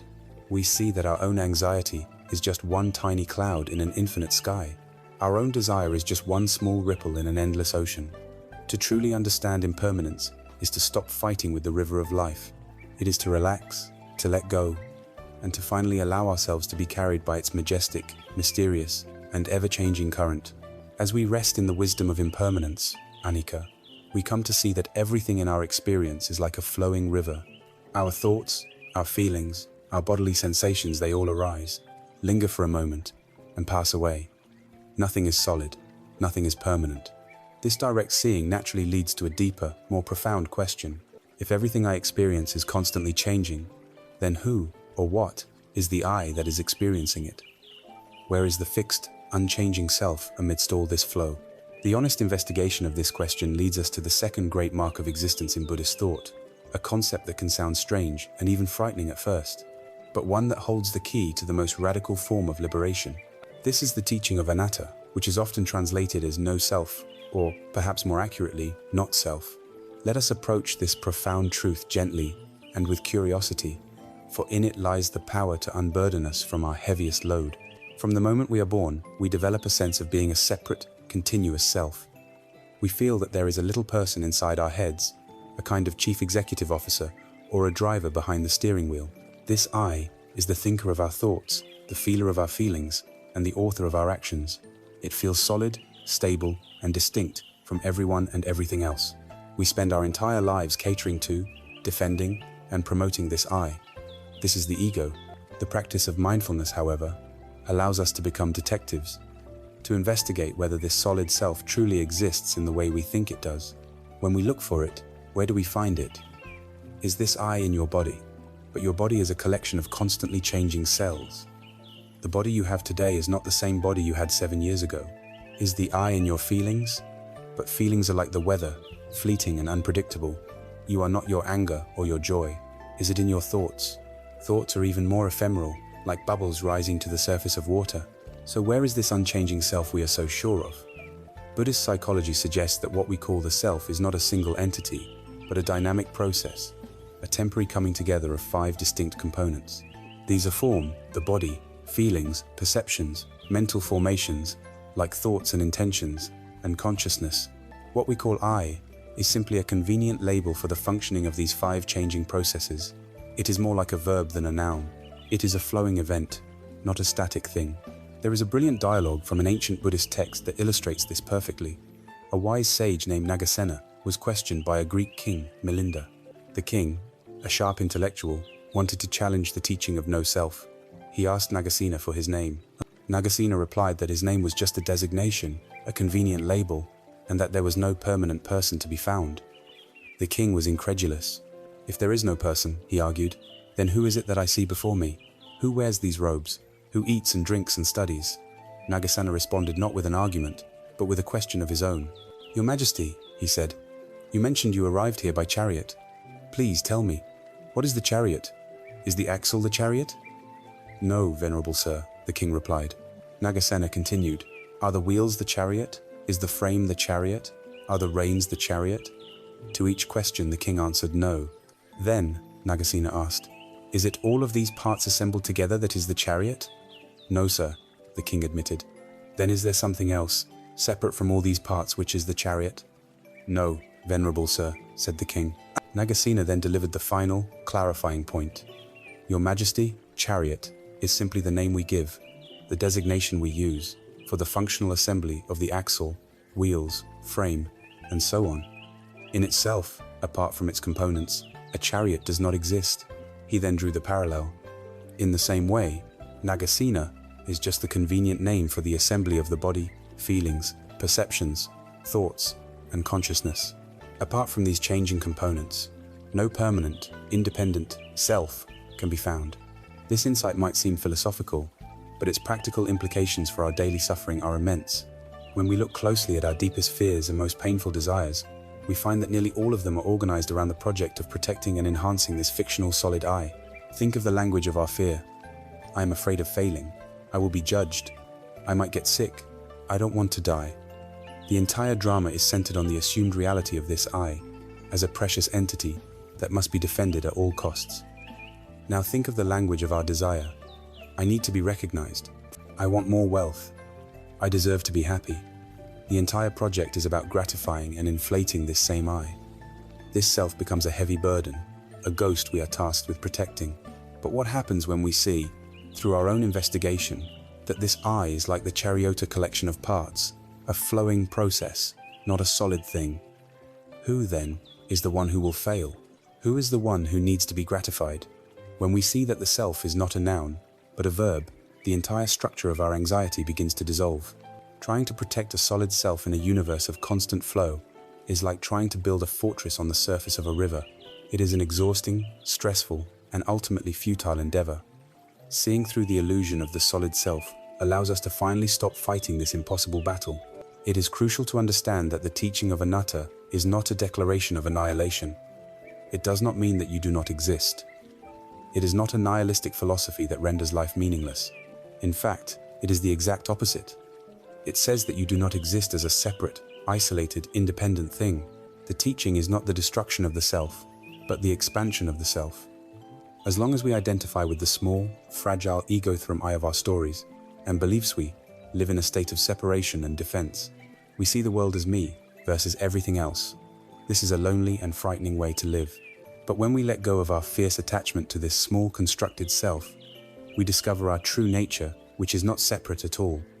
We are not a single, isolated wave in the ocean. Our true nature is the entire ocean. We are fundamentally interconnected with all of life. The air we breathe was once in a tree. The water in our bodies was once in a cloud. Our thoughts and ideas are shaped by countless people we have met and books we have read. To see anatta is to see this profound interconnection. This is the true foundation of compassion. When the hard boundary between me and you becomes soft and porous, your joy is my joy, and your suffering is my suffering. The burden of being me, of constantly having to perform, promote, and defend a fragile identity, is the heaviest burden we carry. To see through it, even for a moment, is to experience a profound sense of relief, of coming home, of finally being able to rest. It is the freedom of no longer needing to be a somebody, and instead relaxing into the vast, mysterious, and interconnected miracle of simply being. When we see clearly the truth of impermanence, anicca, we understand that nothing is fixed. When we investigate deeply the nature of the self, anatta, we discover that there is no solid, separate entity behind the flow of our experience. These two great insights naturally converge into a third, one that is perhaps the most profound and liberating teaching of all. It is the wisdom of sunyata, or emptiness. The word itself can be intimidating. It might conjure images of a cold, nihilistic void, a bleak nothingness, but this is a complete misunderstanding. In the Zen tradition, emptiness is not a void to be feared. It is a spaciousness to be cherished. It is not the absence of everything, but the absence of a single, impossible thing, separate, independent existence.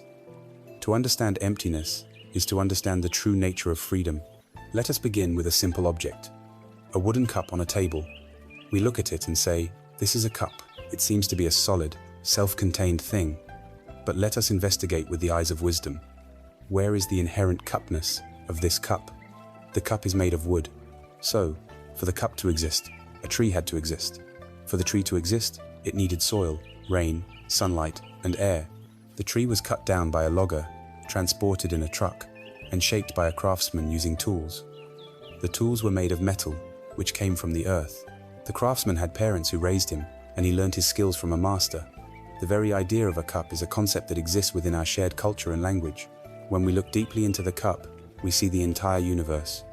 We see the sun, the clouds, the forest, the miner, the carpenter, the history of human civilization. The cup is full of everything that is not the cup. It is therefore empty of being a separate, independent, self-existing thing. Its existence is entirely dependent on its relationship with everything else. This is the heart of the teaching of emptiness. It is not a void. It is a radical, total, and intimate interconnection. Things are empty of a separate self, and because of that, they are full of the entire cosmos. Now let us apply this to our own inner world, using the beautiful metaphor of a wave on the ocean. Imagine you are looking at the sea. You can clearly see a single wave. It has a definite shape. It has a beginning as it rises from the water, a middle as it crests, and an end as it dissolves into foam on the shore. You can point to it and say, that is a wave. It has a clear, temporary identity. But what is its real nature? Can you separate the wave from the ocean? Can you take the wave and leave the water behind? It is impossible. The wave is nothing but the ocean, expressing itself in a temporary form. From the moment it is born to the moment it dies, it is never, not for an instant, separate from the water. So, we can say that the wave is empty of being a separate, independent wave, and at the same time, it is completely full of ocean. This is the relationship our thoughts and feelings have to our own consciousness. A powerful surge of fear rises within us. It feels solid, personal, and all-consuming. We point to it and say, this is my fear. But like the wave, this fear is empty of being a separate thing. It is simply the vast ocean of our awareness taking on the temporary shape of fear. Its fundamental nature is consciousness itself. It is never separate from us. This insight has revolutionary power when we are caught in a difficult, emotional state. Let us take a specific anxiety, for instance, the fear of giving a presentation at work. In our normal state of mind, this fear feels like a monolithic monster. It is a solid thing that oppresses us. But when we look at it through the lens of sunyata, we can deconstruct it. We see that this fear has no independent essence. Its existence is entirely dependent on other factors. It needs a concept of a self that can be judged or fail. It needs a concept of an audience that will do the judging. It needs memories of past anxieties or projections of future humiliations. It needs physical sensations like a racing heart and sweaty palms. It needs the label fear itself.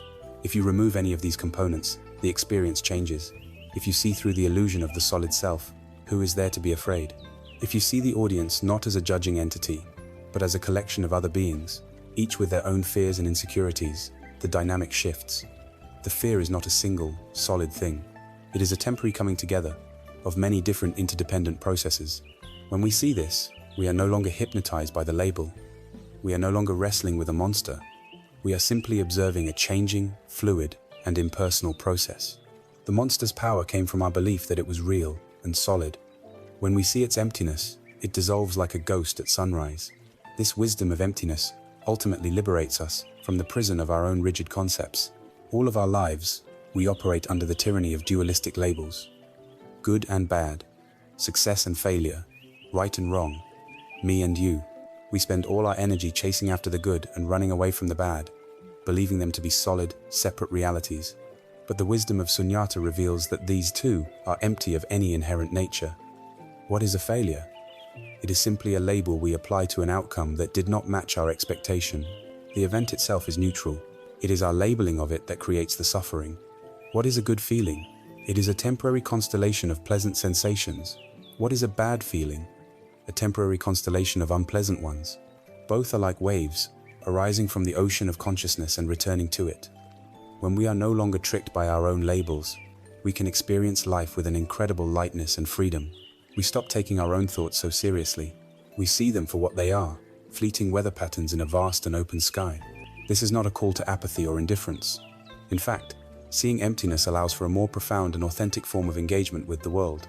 When we are no longer clinging desperately to good outcomes and fleeing desperately from bad ones, we can act with more courage, creativity, and compassion.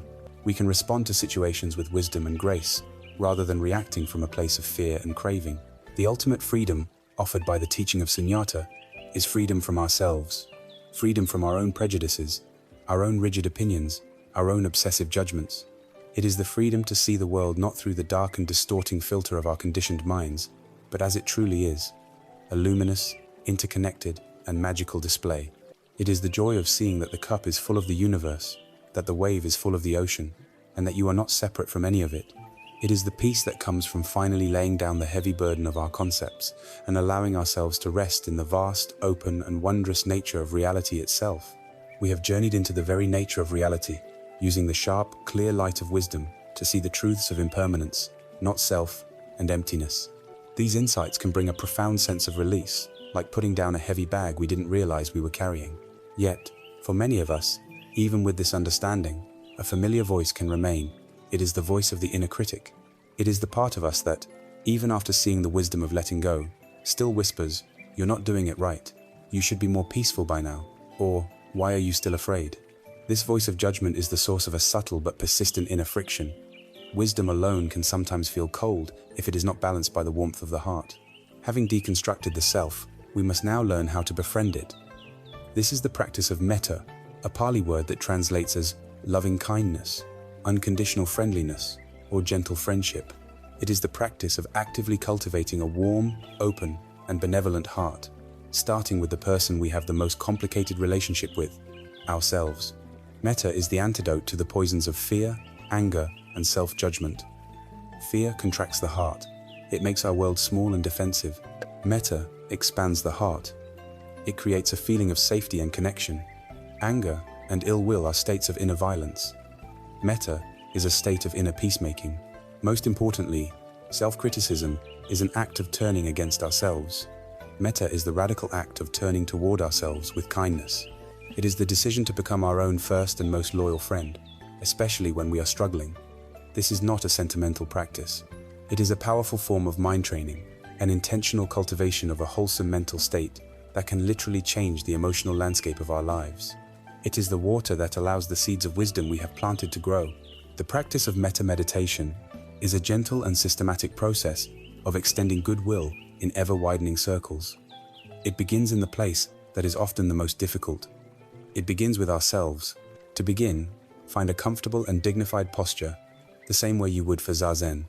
Close your eyes and take a few moments to connect with your breath and the feeling of your body. Then, try to bring to mind an image of yourself. Perhaps you can picture yourself as a small, vulnerable child.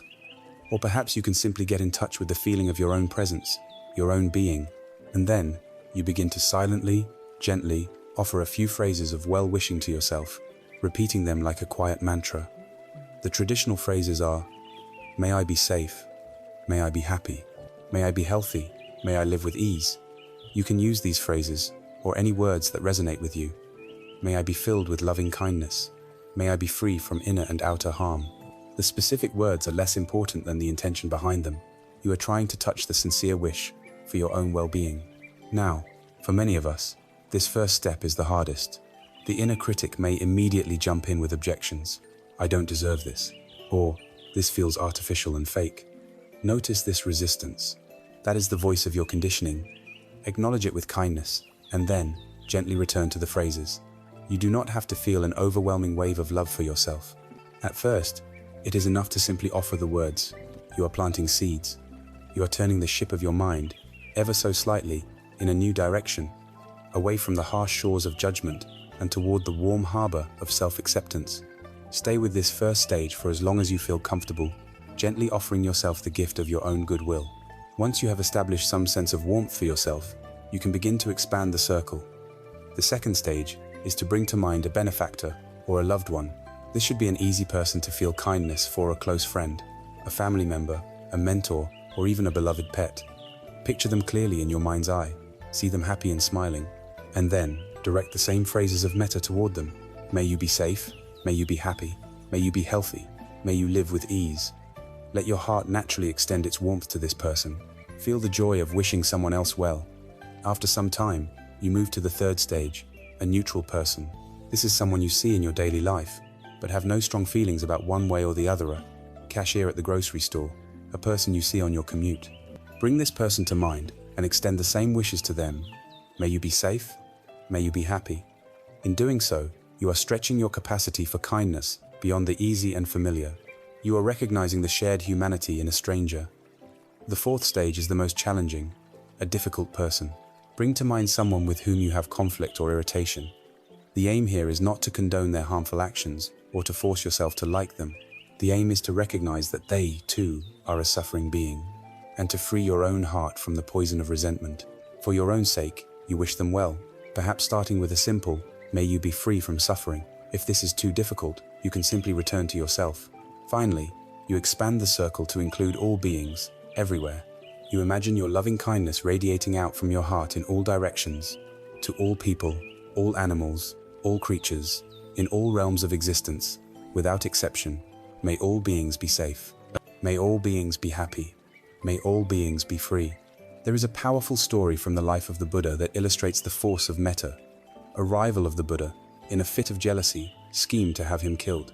He arranged for a notoriously wild and savage elephant named Nalagiri to be intoxicated with alcohol and then released onto the narrow street where the Buddha was walking. As the enraged elephant charged, trumpeting furiously, the Buddha's disciples panicked and urged him to run, but the Buddha remained perfectly still. Instead of preparing to defend himself or to flee, he simply radiated an immense, powerful, and unwavering energy of pure, loving kindness toward the charging animal. The story says that as the elephant entered the field of the Buddha's metta, it began to slow down. Its enraged trumpeting softened. It came to a stop before the Buddha, and in an incredible gesture of submission, it knelt down, its aggression completely dissolved by the overwhelming power of unconditional love. This story teaches us a profound lesson about our own inner world. The charging, drunken elephant is our own mind when it is overcome by rage, fear, or panic. Our first instinct is to fight it or to run from it, but the Buddha shows us another way. We can meet our own inner demons, not with violence, but with a radical, courageous, and transformative friendliness. We can tame the wild elephant of our own heart with metta. This practice works because it systematically rewires our habitual responses. Our brains have a negativity bias, an evolutionary tendency to focus on threats and dangers. Fear and anxiety are states of threat detection. They trigger our fight or flight system. Metta does the opposite. It intentionally cultivates feelings of safety, connection, and goodwill. It soothes the nervous system. It is the practice of building a safe harbor inside yourself. When your own heart is a safe and friendly place, you are better able to hold the difficult emotions that arise. Fear can visit, but it arrives in a space of warmth and acceptance, not a space of resistance. Pain can arise, but it is met with the gentle balm of compassion, not the harsh sting of judgment. You become your own sanctuary. The practice of wisdom, of seeing things as they are, helps us to deconstruct the prison of our suffering. The practice of loving kindness helps us to heal and to transform the prisoner. Together, they form a complete path to freedom. We have journeyed inward, exploring the vast inner landscapes of the mind. We have learned to sit with stillness, to observe our thoughts, to ground ourselves in the body, and to hold our own experience with the warmth of loving kindness. We have planted the seeds of inner peace. But just as a gardener must prepare the soil for seeds to flourish, we must also prepare our external environment to support our inner work. It is of little use to cultivate a quiet mind for 20 minutes in the morning, only to then spend the final hours of our day flooding it with agitation and stress. For many of us, the transition from the activity of the day to the stillness of the night is abrupt and violent. We work, we consume stimulating media, we engage in intense conversations, and then we switch off the light and expect our minds, like a speeding train, to come to an instant halt. It is no wonder that it refuses, continuing its momentum long into the night. This is where we can integrate our practice into our lives in a most practical and profound way, by creating a sanctuary in time, a pre-sleep ritual.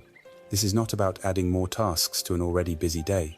It is about creating a sacred and intentional buffer zone, a gentle landing strip that allows the mind and body to decelerate and prepare for deep, restorative rest. It is a conscious act of kindness to ourselves, a signal that the day's labor is done, and it is now time to come home. This ritual can begin about an hour before you intend to sleep.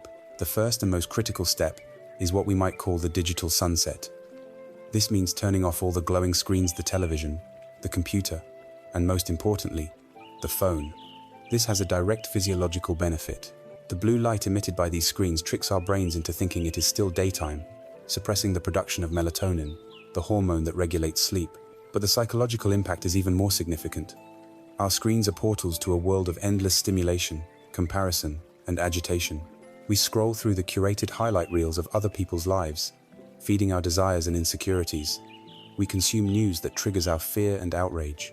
We check work emails that pull our minds back into problem-solving mode. To consciously unplug from this stream is to make a powerful statement. For the next hour, and for the rest of the night, my attention belongs to me. I will not feed my mind with chaos before asking it for peace.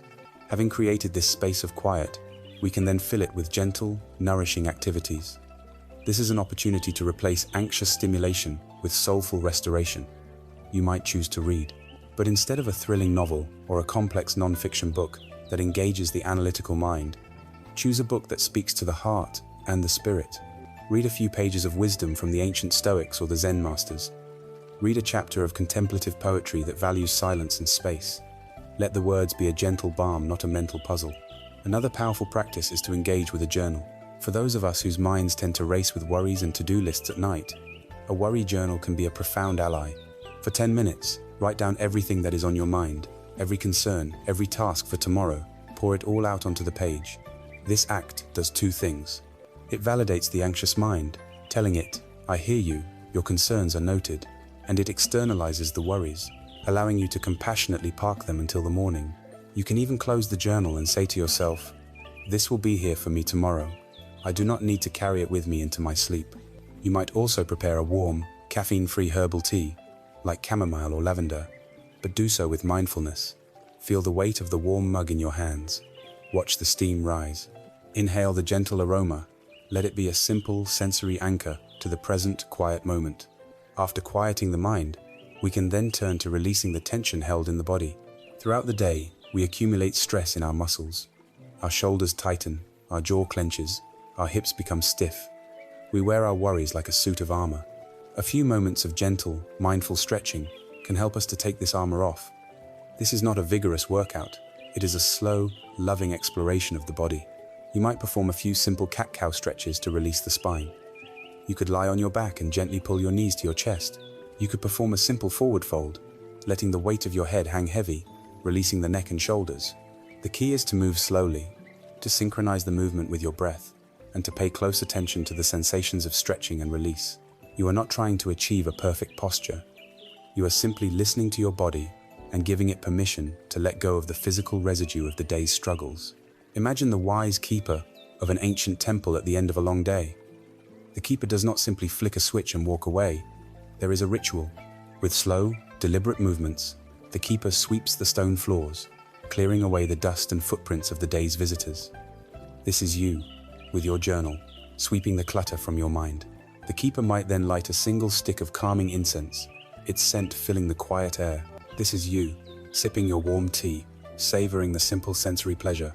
Then, the keeper walks to the large wooden shutters, closing them one by one, creating a boundary between the sacred space within and the chaotic world outside. This is you, turning off your phone, creating a boundary of peace. Finally, the keeper moves through the darkened hall, snuffing out the candles and oil lamps one by one, until only a single, soft light remains. This final act is the capstone of your own ritual, a brief period of meditation. For just 5 or 10 minutes, take your seat.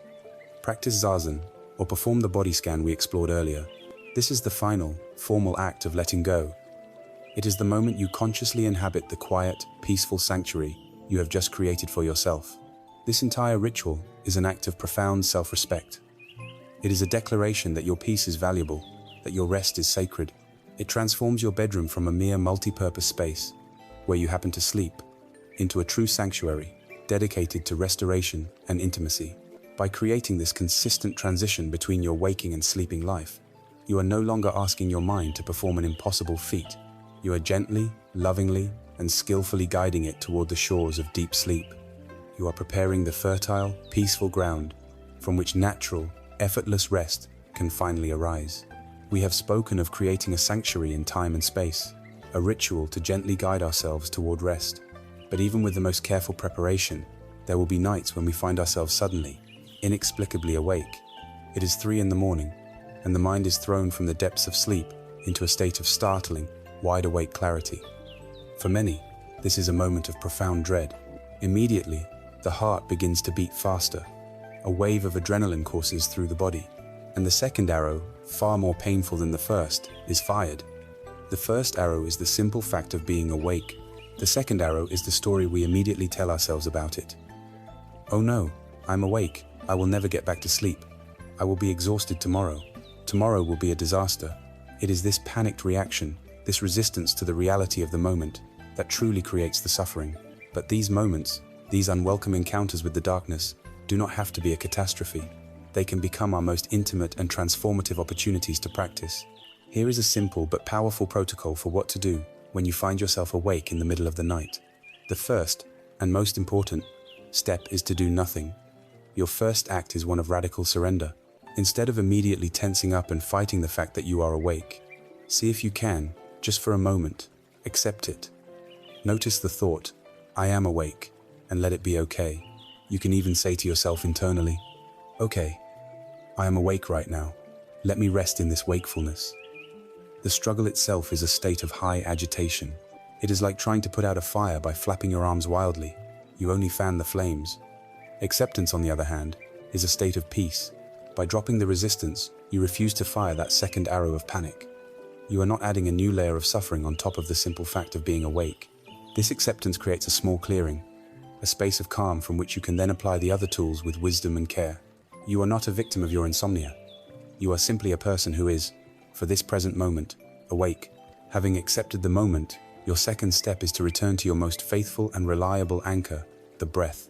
This is the rudder that can hold your ship steady, even when the seas are rough. A particularly effective technique for a highly agitated mind is the simple practice of counting the breath. Lying comfortably in bed, bring your gentle attention to the natural flow of your breath. As you breathe in, you can note, silently, in. As you breathe out, you silently count. 1. Inhale, exhale. 2. Inhale, exhale. 3. Continue this process all the way up to 10. Then, simply begin again at 1. If you lose track, as you inevitably will, this is not a problem. Do not be frustrated. Simply notice that you have lost track, and gently, without judgment, begin again at 1. This practice is deceptively powerful. It gives the monkey mind, which is desperate for a task, a very simple, rhythmic, and non-stimulating job to do. It occupies the foreground of your awareness, making it more difficult for the mind to get caught in catastrophic storylines. Imagine you are a sailor on a small boat, caught in a sudden violent storm. The wind is howling, and massive waves are crashing over the deck. This storm is the wave of anxiety, the nightmare, the panic that has awoken you. A novice sailor might panic, letting go of the wheel to run around the deck, trying to fight the waves. The boat would be lost, capsized by the storm. But a wise sailor knows they cannot stop the storm. The storm is a force of nature, beyond their control. The wise sailor's only job is to go to the ship's wheel, the rudder, and hold it steady. Their entire focus is on keeping that rudder firm, keeping the boat pointed into the waves, not fighting them, but navigating them with stability. The breath is your rudder. The storm of thought and emotion will rage. You cannot stop it, but you can hold firmly, yet gently, to the rudder of the breath. Counting from 1 to 10 is how you hold the rudder. You are not trying to make the storm go away. You are simply keeping your vessel stable within the storm, trusting that every storm, by its very nature, eventually passes. There may be times, however, when the storm is too violent. The adrenaline is pumping so powerfully that lying in bed and counting the breath feels impossible. The mind is just too wild. In these moments, fighting it in bed can be counterproductive, creating more frustration. This is the time for a pattern interrupt. The third step is to gently change your physical state in order to reset your mental state. Slowly, and without any sudden movements, get out of bed. Do not turn on bright lights, which will signal to your brain that it is morning. Keep the environment dim and calm. Feel the cool floor under your feet. Walk slowly to the kitchen and pour yourself a small glass of cool water. As you drink it, feel the sensation of the coolness in your mouth and throat. Then, you might walk to a window and look outside. Look at the moon, if it is visible. Look at the quiet, sleeping street. Look at the shape of a tree against the night sky. You are taking your mind out of its internal, self-referential horror movie and grounding it in the quiet, peaceful, external reality. After a few minutes of this, return to bed. Your system will often be calmer, and you can now try the breath counting practice again from a more settled place. Finally, if the primary emotion keeping you awake is a deep sense of fear, dread, or self-criticism, you can employ the medicine of the heart. The fourth step is to practice metta for yourself, right there in the darkness. Place a hand gently on your heart and offer yourself the kindness you so desperately need in that moment. You can use the simple phrases we have learned, tailored for this situation. Silently repeat, "May I be peaceful. May I feel safe right now. May I be free from this fear. May I be kind to myself in this difficulty." You are actively applying a soothing balm to the wound of your anxiety. You are wrapping yourself in a blanket of your own, unconditional, friendly presence. You are becoming your own protector in the dark. These steps: acceptance, breath, a pattern interrupt if needed, and loving kindness, are not tricks to force yourself back to sleep. They are practices to bring peace to your wakefulness.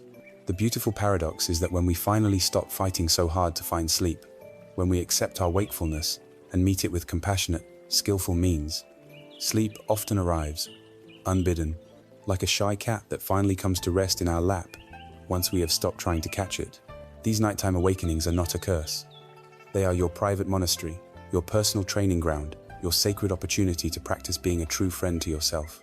We have explored many tools and techniques for the mind practices of sitting, observing, and cultivating kindness. Now, let us turn to a story. Stories have a unique power to bypass the analytical mind and speak directly to the heart, illustrating the deepest truths in a way that no mere instruction can.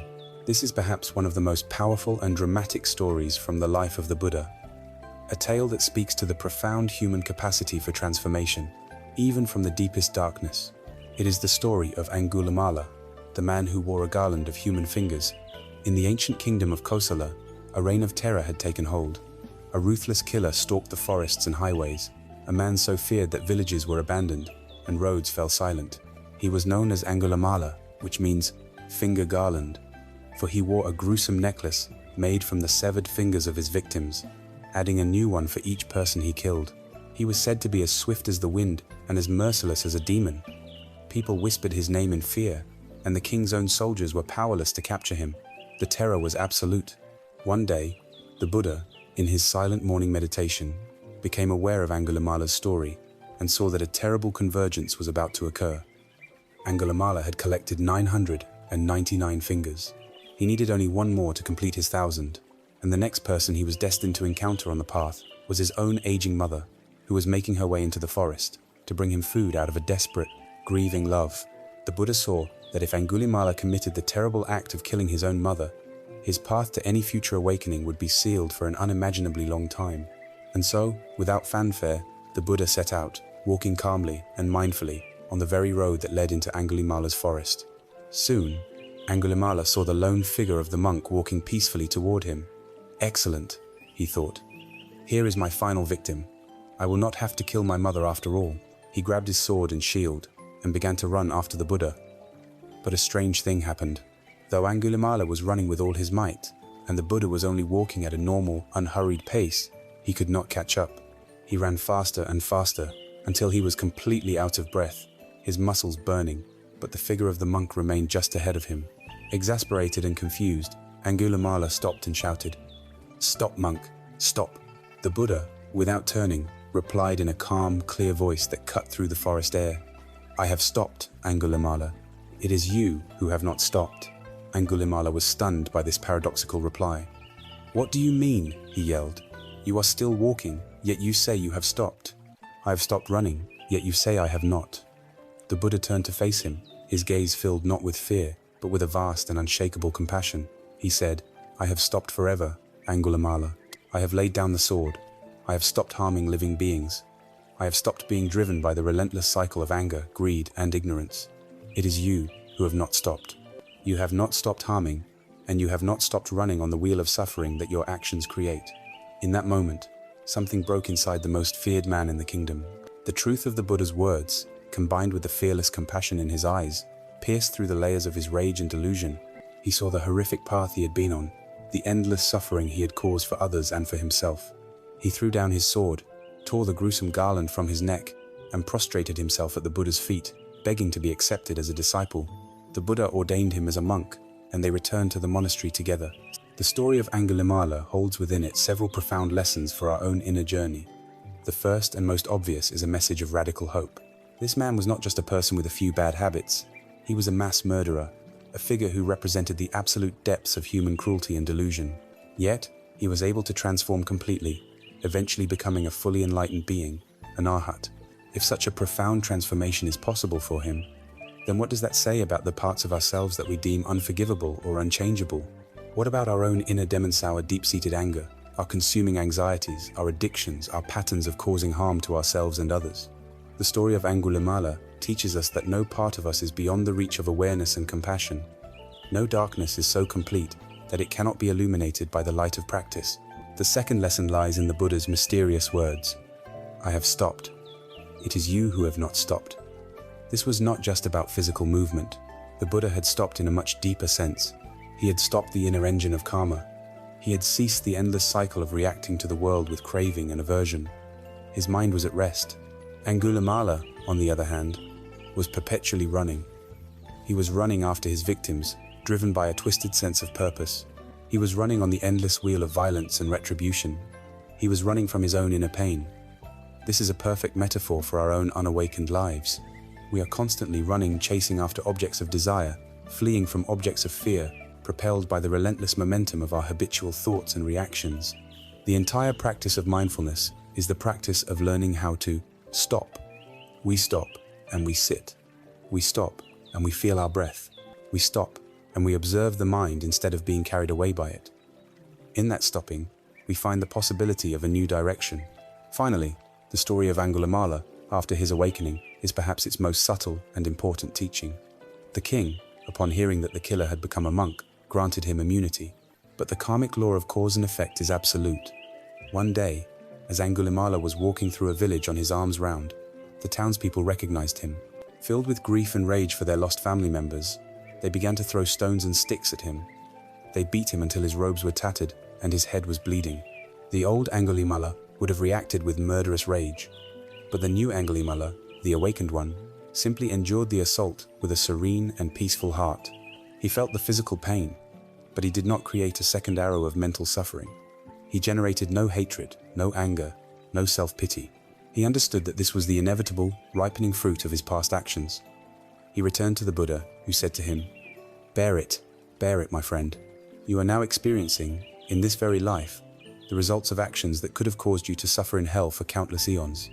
This teaches us that awakening does not erase our past. Our actions have consequences. but practice changes our relationship to those consequences. We can learn to meet the painful results of our past, whether it's ill health, a difficult relationship, or financial hardship, with acceptance and equanimity, without creating new layers of bitterness and resentment. Peace is not found in a life without problems, but in a mind that can be at peace amidst the inevitable problems of life. The story of Angulimala is our story. We all have within us a potential murderera, part of us that kills our joy, our creativity, and our peace. And we all have within us a potential Buddhathe luminous capacity for awareness and compassion that can transform our deepest darkness. We have heard the story of Angulimala, a teaching presented as a powerful narrative, rich with character and meaning. The path of Zen uses many tools to point us toward reality, and some are more direct and straightforward than others. But Zen is also famous for a particular kind of teaching tool that seems, on the surface, to be the very opposite of straightforward. It is a tool designed not to be logically understood, but to be deeply experienced. It is the practice of the koan. To the Western mind, a koan is often mistaken for a kind of spiritual riddle or a clever brain teaser. This is a fundamental misunderstanding. The purpose of a koan is not to be solved by the intellect. Its purpose is to exhaust the intellect, to short-circuit the logical, problem-solving mind so that a deeper, more intuitive wisdom can emerge. To understand why such a strange tool is necessary, we must first appreciate the nature of the mind that it is designed to work with. Our everyday consciousness, the mind that gets us through the day, is a machine of logic and reason. It analyzes, categorizes, labels, and seeks solutions. This is the mind that can design a bridge, write a computer program, or plan a budget. It is an incredibly powerful and useful tool.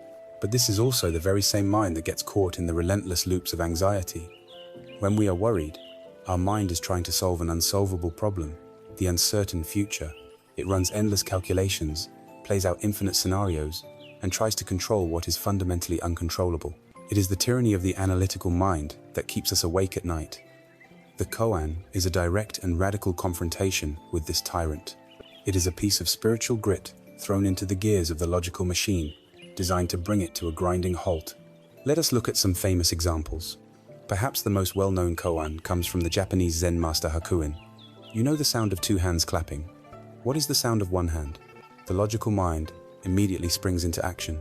It thinks, well, the sound of one hand is silence. But that is a concept. The koan is not asking for a concept. The mind then tries another angle. Maybe it's the sound of the wind as the hand moves through the air. But that is a sound caused by the hand, not of the hand itself. The mind can speculate endlessly, but it can never produce a satisfactory intellectual answer. The koan is not a question about acoustics. It is pointing toward the very nature of reality, a reality that exists prior to the duality of sound and silence, subject and object. Another famous koan asks, before your parents were born, what was your original face? This koan directly confronts our sense of a fixed identity. It asks us to look for the self that exists beyond our physical body, our name, our history, our DNA. The logical mind is stumped. It can only think in terms of lineage and biology, but the koan is pointing to our unconditioned, timeless nature. One of the most shocking koans says, if you meet the Buddha on the road, kill him. This sounds blasphemous, but its wisdom is profound. It is a warning against conceptualization and idolatry. Any idea you have of Buddha or enlightenment is just that, an idea, a concept in your mind. It is not the living reality. To truly awaken, you must be willing to kill all your concepts, even your most cherished spiritual ones, and encounter reality directly. There is a helpful story that illustrates the process of working with a koan. Imagine a person standing before a massive, solid stone wall. They are told they must get to the other side. In their hand, they have a small hammer. The person, being determined and logical, begins to hammer at the wall. The hammer is their intellect, and the wall is the koan. They hammer for hours, then days, then weeks. They analyze the wall, looking for cracks. They try different techniques, hitting it harder, then softer. They become completely obsessed with the problem of the wall, and yet, it remains unmoved. They become exhausted, frustrated, and finally, they reach a point of complete despair. They collapse in a heap, letting the hammer fall from their hand, utterly defeated. They have given up. In that moment of profound surrender, in the silence that follows the cessation of the endless hammering, they turn their head slightly, and for the first time, they notice that just a few feet away from where they were hammering, there was a door in the wall. It had been there the entire time, but they were too consumed by their effort, too trapped in their single-minded logical approach, to see it. The koan is the wall. The hammering is our intellectual struggle. The point of exhaustion and surrender is what Zen calls the great doubt. And the door is kensho, the sudden, intuitive insight that arises when the noisy, striving mind finally becomes quiet. So how can this seemingly esoteric practice be of any practical help when you are lying in bed, your mind racing with fear and worry? It works on two levels. First, it is a practice of replacement. Instead of allowing your mind to endlessly ruminate on your personal anxieties, your job, your health, your relationships, you can gently introduce the koan. You are not trying to solve it. You are simply holding it in your awareness. You can silently repeat the question, "What is the sound of one hand?" Let the question fill your mind. Unlike your personal worries, the koan is vast, impersonal, and has no logical hook for your anxiety to grab onto. You are consciously redirecting the mind's powerful energy away from the small, painful loop of the ego and toward a great and profound mystery. Second, the koan short-circuits the very mechanism of anxiety. Anxiety is the product of the rational mind trying to find certainty where none exists. The koan meets this mind on its own turf and presents it with a problem that is truly and fundamentally unsolvable. It is a kind of therapeutic paradox. You are using the mind's own nature to reveal its limits. The mind, faced with the unanswerable question, eventually gives up its frantic search for solutions. And in that surrender, there is peace. The true value of the koan is not in finding the answer. It is in the transformation that occurs through the process of sincere questioning. It is a path that teaches us to let go of our desperate need to know, to control, and to figure everything out. It is an invitation to relax, to rest in a state of open, curious not knowing, and to discover the profound peace that lies waiting for us in the heart of the great mystery itself. We began this journey with a very specific and often desperate problem: the inability to find rest in the dark. We sought sleep, but the promise of this path was always something far greater than just a quiet night. Sleep was simply the gateway, the entry point into a deeper transformation. The practices we cultivate in the silent laboratory of the night are not meant to stay there. Their effects are designed to ripple outward, touching and transforming every corner of our waking lives. The peace we find on the pillow does not vanish with the morning sun. It becomes the very ground upon which we walk through our day. This is the great and beautiful ripple effect of practice. The first ripple is the most immediate and tangible. It is the feeling of waking up after a night of deep, restorative rest, rather than a night of anxious struggle. The world looks different. Colors may seem brighter, sounds may seem clearer. There is a quality of quiet energy in the body, a sense of inner resources having been replenished. The mind that was once a tangled knot of worry is now more spacious and clear. We find that our fuse is longer. The small irritations of the day-spilled coffee, a delayed train, a forgotten task no longer have the power to derail our entire mood. We meet them not with a jolt of anger or despair, but with a sense of perspective and a greater capacity for patience.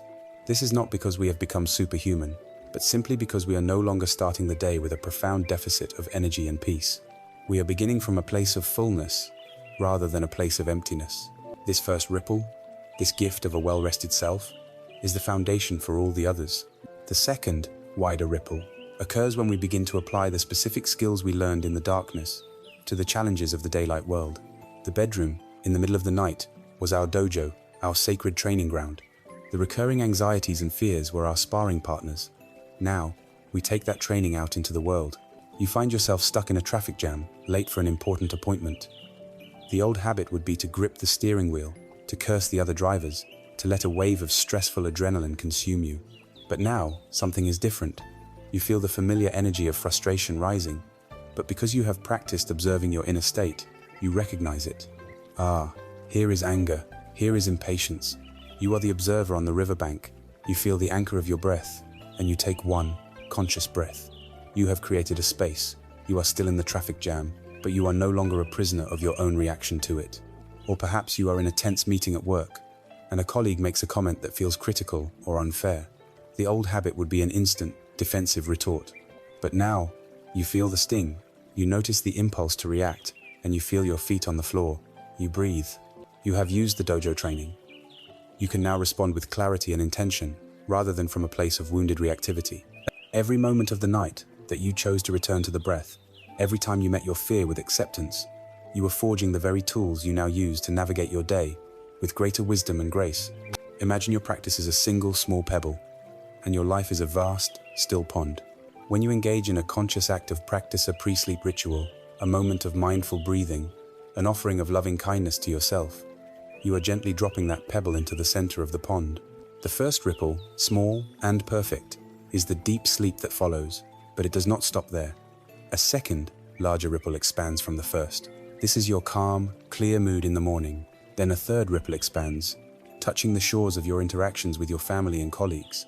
A fourth ripple moves out, changing your relationship to stress and difficulty. And so it continues, on, until the entire surface of the pond is alive with a gentle, harmonious motion, all originating from that single, intentional act at the center. Your small, quiet efforts in the dark have the power to transform the entire landscape of your life. This leads to the third great ripple, which is the transformation of our relationships. As we become more rested and less reactive, we naturally become easier people to be around. We are kinder partners, more patient parents, more present friends. The compassion that we learn to offer ourselves when we felt broken and sleepless begins to overflow naturally toward others. When a loved one is having a difficult day, we find we have more capacity to listen deeply without immediately trying to fix their problem or becoming overwhelmed by their distress. Because we have learned to hold space for our own difficult emotions, we can now hold space for theirs. We see their imperfections, their moments of anger or fear, and we recognize them. We have seen the same patterns in ourselves. This brings not judgment, but a deep sense of empathy and shared humanity. Our relationships become less about transaction and expectation, and more about genuine connection and mutual support. The peace we cultivate within ourselves becomes a gift we offer to everyone we meet. Finally, the ultimate ripple effect is a fundamental shift in our understanding of where peace and happiness are to be found. For most of our lives, we operate under the assumption that peace is conditional. We think, I will be peaceful when I get that promotion, or when my relationship is perfect, or when I have no more financial worries. We are always seeking a perfect set of external conditions, but this path teaches us something radically different. Through our practice, we build an inner sanctuary. We discover that peace is not a destination to be reached, but an inner skill to be cultivated. It is a portable refuge that we can carry with us into any circumstance, into the traffic jam, into the tense meeting, into moments of joy and moments of sorrow. We stop being beggars, pleading with the world to give us peace. We become the source of our own peace. This is the final freedom. It is the realization that you are not the person tossed about by the waves of life. You are the deep, quiet, and peaceful ocean itself. Your circumstances are merely the weather on your surface, and you have learned to be at home in all seasons. We have established a formal practice, a time we set aside to sit in stillness, to quiet the mind and open the heart. This is the foundation, the anchor point of our journey. But for many, a question naturally arises. How do we carry this peace with us when we get up from the cushion? How do we prevent the calm clarity of our morning meditation from being washed away by the first wave of emails, deadlines, and daily frustrations? The true aim of Zen is not to create a peaceful 20-minute bubble in our day, but to dissolve the artificial boundary between our meditation time and the rest of our life. The goal is to infuse every moment with the quality of mindful presence. The Zen master Thich Nhat Hanh expressed this with perfect, simple clarity. He said, "When you are washing the dishes, wash the dishes." This statement, on the surface, seems obvious, but within it lies the secret to transforming our entire life into a meditation. What does it mean to just wash the dishes? Think about how we normally perform such a task. We stand at the sink, our hands in the water, but our minds are 1,000 miles away. We are replaying an argument from yesterday. We are worrying about a conversation we need to have tomorrow. We are planning our weekend, or ruminating on a news story we heard. Our body is in one place, but our mind is in another. We are physically present, but mentally absent. We treat the act of washing dishes as a mindless obstacle to be overcome as quickly as possible, so we can get to the next thing, which we will likely also perform with the same distracted mind. Thich Nhat Hanh's instruction is an invitation to do the opposite. It is an invitation to arrive fully in the present moment, and to give our complete attention to the simple, sensory reality of the task at hand. It means to feel the warmth of the water on your hands, to notice the slick, smooth feeling of the soap on a plate, to see the rainbow colors in the soap bubbles, to hear the sound of the water running and the clink of one dish against another.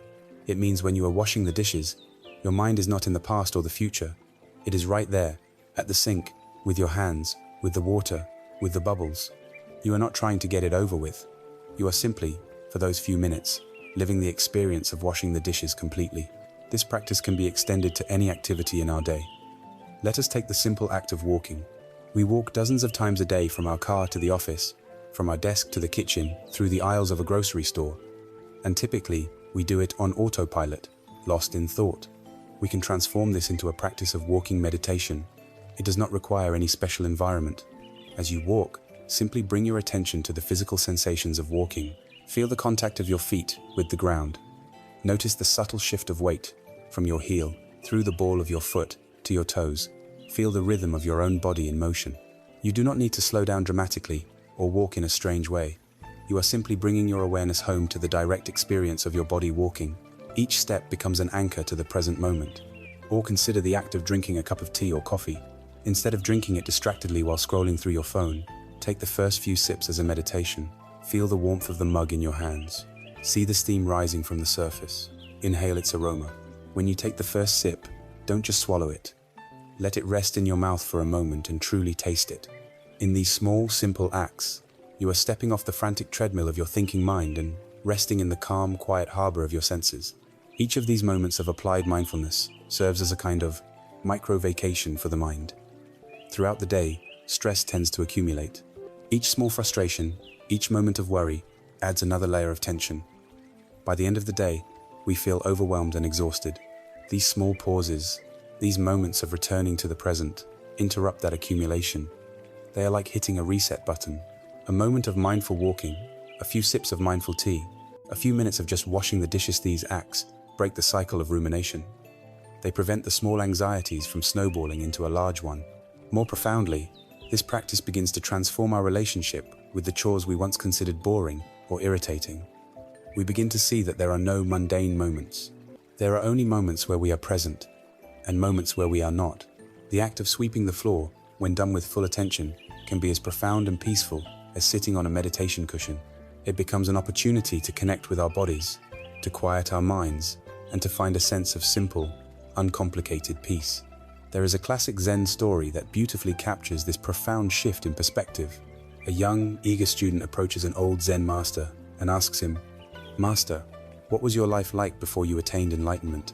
The master replies, "Before enlightenment, I would chop wood and carry water."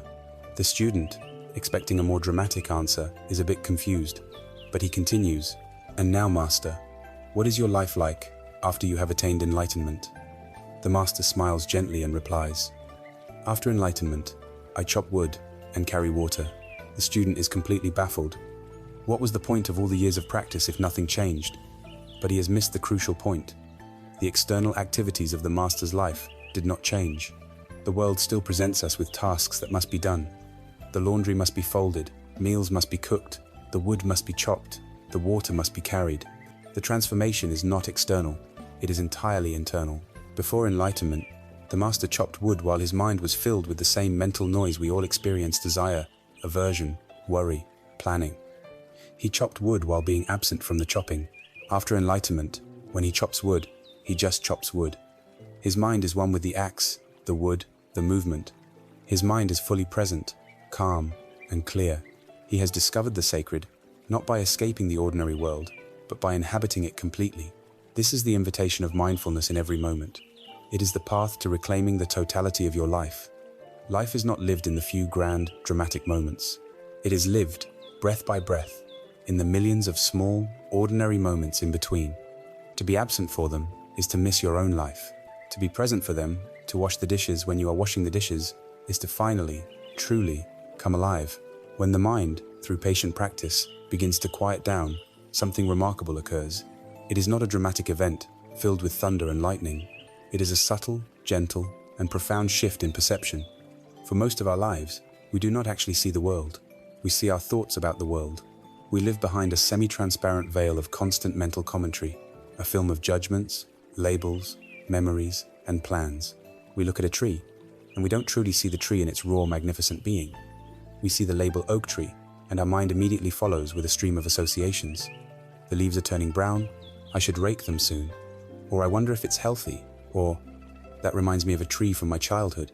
We are perpetually one step removed from reality, interacting not with the world itself, but with our own mental construction of it. The fruit of sustained practice is that this veil of thought begins to thin. As the inner noise subsides, the world, which has been here all along, waiting patiently, begins to reveal itself with a startling freshness and clarity. This is not a mystical vision or a hallucination. It is, in fact, the experience of seeing reality for the first time, without the dulling filter of our own thinking. The senses awaken. Colors may seem richer and more vibrant. We might look at a simple orange on the kitchen counter and be captivated by its deep, luminous color and its unique, pitted texture. We start to notice the intricate, fractal patterns in a single leaf, or the way sunlight filters through a window and projects a moving mosaic of light and shadow on the floor. Our hearing changes too. Instead of a single, undifferentiated wall of sound, we begin to hear the distinct layers of our environment, the distant hum of traffic, the specific song of a particular bird, the gentle rhythm of our own breathing. These sounds are no longer just noise to be ignored. They are the symphony of the present moment. We discover an entire universe of sensation that was previously drowned out by the chatter in our own heads. This is the simple, profound beauty of the ordinary. This perceptual shift is a reflection of a deeper change in our entire mode of operation.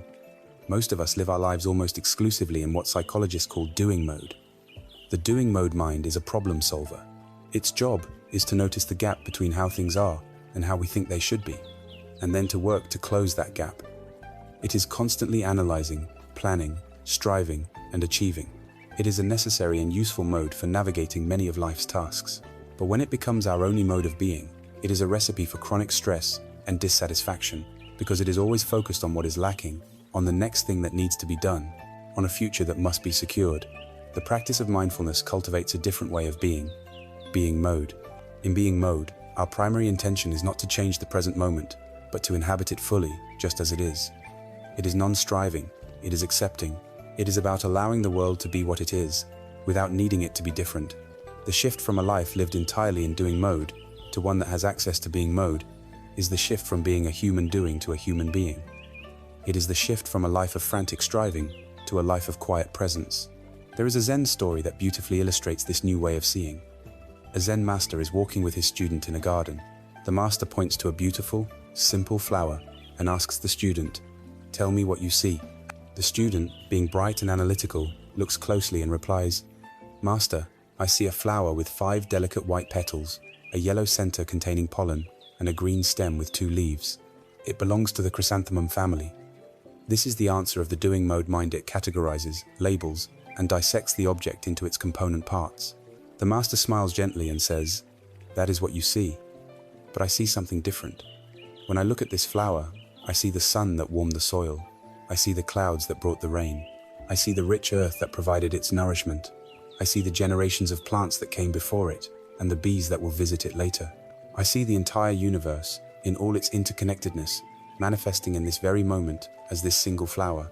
Without the sun, the rain, and the earth, without all the things that are not the flower could not be." The master is seeing with the eyes of being mode.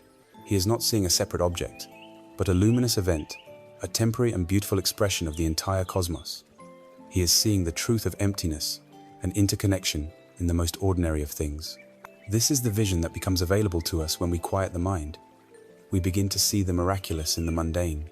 This discovery that the present moment, when met with full attention, is incredibly rich and fulfilling is the ultimate antidote to fear and desire. Fear is a story about a future we want to avoid. Desire is a story about a future we want to attain. Both are driven by a fundamental dissatisfaction with the present moment, a belief that true safety or happiness lies somewhere else. But what happens when right here becomes a source of profound wonder and contentment? What happens when the simple act of drinking a cup of tea, feeling the sun on your skin, or truly listening to a piece of music is deeply satisfying? The frantic energy to seek fulfillment elsewhere naturally begins to subside. The imagined future loses its hypnotic pull. Why would you spend your energy worrying about a hypothetical catastrophe tomorrow when you can experience the simple, undeniable peace of your own breath right now? Why would you desperately crave a new possession when you can discover an entire universe of beauty in a single, ordinary flower? The feeling of lack, which is the engine of all craving, is replaced by a sense of fullness that is found not in getting what you want, but in wanting what you have, right here, right now. This is the great homecoming. We begin the journey seeking to escape the pain of the night, and we end by discovering a paradise hidden in plain sight, in the gentle, unassuming, and breathtaking beauty of the ordinary day. We have explored the beautiful vistas that this path can open up a deeper connection to the present moment and the discovery of wonder in the ordinary. It is easy, when hearing of such possibilities, to imagine that the journey from here will be a smooth, upward climb, with each day bringing more peace than the last. We can inadvertently create a new, subtle form of desire, the desire for perfect, linear progress. But the path of practice, like life itself, is not a straight line. It is a winding road with hills, valleys, long, flat plateaus, and sometimes it even seems to circle back on itself. To walk this path with wisdom and resilience, we must let go of the fantasy of perfection and learn to embrace the journey as it truly is. There will be nights when you have done your ritual, when you have sat in meditation, and yet you will lie awake, your mind buzzing with anxiety just as it did before. There will be days when you are caught in a foul mood, when you are reactive and irritable, and you will feel as though all your practice has been for nothing. In these moments, the voice of the inner critic, the great judge, will be eager to pronounce its verdict. You see, it's not working. You've failed. You're back where you started. This is a crucial and delicate point in the practice. Your response to these moments of perceived failure is, in many ways, more important than all your moments of success. The old habit is to meet failure with judgment, which only adds a layer of shame and despair on top of the original difficulty. The practice is to meet this difficulty with the very tools you have been cultivating. This is the final exam. This is the moment to meet your own frustration with the gentle curiosity of the observer. This is the moment to wrap your own feelings of failure in the warm blanket of loving kindness. The setback is not an obstacle to the path. The setback is the path. We must, therefore, redefine our understanding of progress. Progress on this path is not measured by the eventual absence of difficult thoughts or feelings. A human life will always contain the energies of fear, sadness, and anger. To expect otherwise is to set ourselves up for disappointment. Instead, progress is measured by a series of subtle but profound shifts. At first, you might get lost in an anxious thought for an entire hour before you even realize you've been hooked. With practice, you might get lost for only 10 minutes before the moment of mindfulness arises. Ah, here is worrying. Later, it might be only a minute or a few seconds. This shrinking of the time you are lost in unconscious thought is immense progress. Another measure is the quality of identification. In the beginning, a wave of anxiety felt completely solid. It was you. With practice, the same wave might arise with the same intensity, but there is a subtle difference. It feels more transparent, more energetic, less personal. You have a sense that it is something moving through you, rather than the core of who you are. The most important measure of progress is the growth of your heart's capacity. It is not that the storms of life cease, but that your boat has become larger and more seaworthy. You can hold more difficulty within a vast, compassionate awareness without being capsized by it. This is true resilience. Imagine learning to play a musical instrument, like a violin. When you first begin, the sounds you make are terrible. They are screeching, discordant noises that are painful to listen to. You practice your scales every day, and progress is slow. There are many days when you feel clumsy and frustrated, when it seems you are getting worse, not better. You want to quit, but you persist. You show up for your practice, even for just 15 minutes, every day. Slowly, imperceptibly at first, things begin to change. Your fingers find the strings with more confidence. Your ear learns to distinguish a true note from a false one. One day, you play a simple melody, and it sounds like music. It is not perfect, but it is coherent and beautiful. Even as a master violinist, you will still have off days. You will play wrong notes. You will not give a flawless performance every single time, but your fundamental relationship with the instrument has been transformed. You understand it. You have a deep, embodied skill. Our mind is this instrument. Our daily practice is sitting, observing, being kind is our rehearsal. In the beginning, the music of our minds is often discordant and chaotic, but with consistent, patient practice, we are not aiming for a single perfect performance. We are slowly, day by day, bringing our entire being into greater harmony. Finally, it is important to remember that this is not a journey we have to make in complete isolation. In the Buddhist tradition, there are three jewels that a practitioner takes refuge in: the Buddha, the principle of enlightenment; the Dharma, the teachings; and the Sangha, the community of fellow practitioners. In our modern, individualistic world, we often overlook the importance of this third jewel. To walk this path alone can be incredibly difficult. When we are in a valley of discouragement, it is easy to believe we are the only one who has ever felt this way. Connecting with others who are on a similar path is a powerful antidote to this despair. This community can take many forms. It could be a formal meditation group you sit with once a week. It could be a trusted therapist or a spiritual director. It could be a single close friend with whom you can speak honestly about your inner life. It could even be an online forum or a collection of books and recorded talks from wise teachers. The form is less important than the function. The Sangha reminds us that we are not alone. It normalizes our struggles and our setbacks. It provides encouragement when our own motivation is low, and it offers a mirror to reflect our own progress when we are unable to see it ourselves. Sharing the journey makes the load lighter and the path less lonely. So, know that the path is not a straight ascending line, it is a spiral. We may revisit the same old, difficult places, the same fears, the same patterns, but if we have been practicing, we are meeting them from a new vantage point, a higher loop on the spiral. We meet them with a little more awareness, a little more wisdom, and a little more kindness than the last time we were here. The goal is not perfection. The goal is simply to continue, to show up, to sit down, to return to the breath, and above all, to be kind to yourself when you feel you have fallen off the path. That very act of kindness, in that very moment of perceived failure, is the most profound and beautiful fruit of your entire practice. We have walked a long road together on this inner journey. We began in the dark, with a mind at war with itself, seeking only the relief of sleep. We learned to sit with the restless mind, to watch it, and to anchor ourselves in the body and the breath. We explored the profound truths of impermanence, not self, and the interconnected emptiness of all things. We learned to warm the light of wisdom with the heart of loving kindness, and to find our footing again after we stumble. So, what is the culmination of all this? What kind of person do we become as these practices take root in the soil of our being? The answer is found in the archetype of the peaceful warrior. The word warrior might conjure images of aggression, of armor, of conflict with an external enemy. But the peaceful warrior's battle is entirely internal. The enemy is not another person or a difficult circumstance. The enemy is one's own ignorance, one's own reactivity, one's own habitual patterns of fear and craving. The armor of this warrior is not made of steel, but of spacious, non-judgmental awareness. Their shield is not wood and leather, but a heart cultivated in compassion, and their weapon is not a sword that harms others, but the sharp, discerning wisdom that cuts through their own delusion. This is a path of profound strength and courage, but it is a strength born not of force, but of stillness. The peaceful warrior is not a person who no longer feels emotion. This is a common misunderstanding. They are not a cold, detached stone. They feel joy and sorrow, pleasure and pain, love and anger, just as any human being does.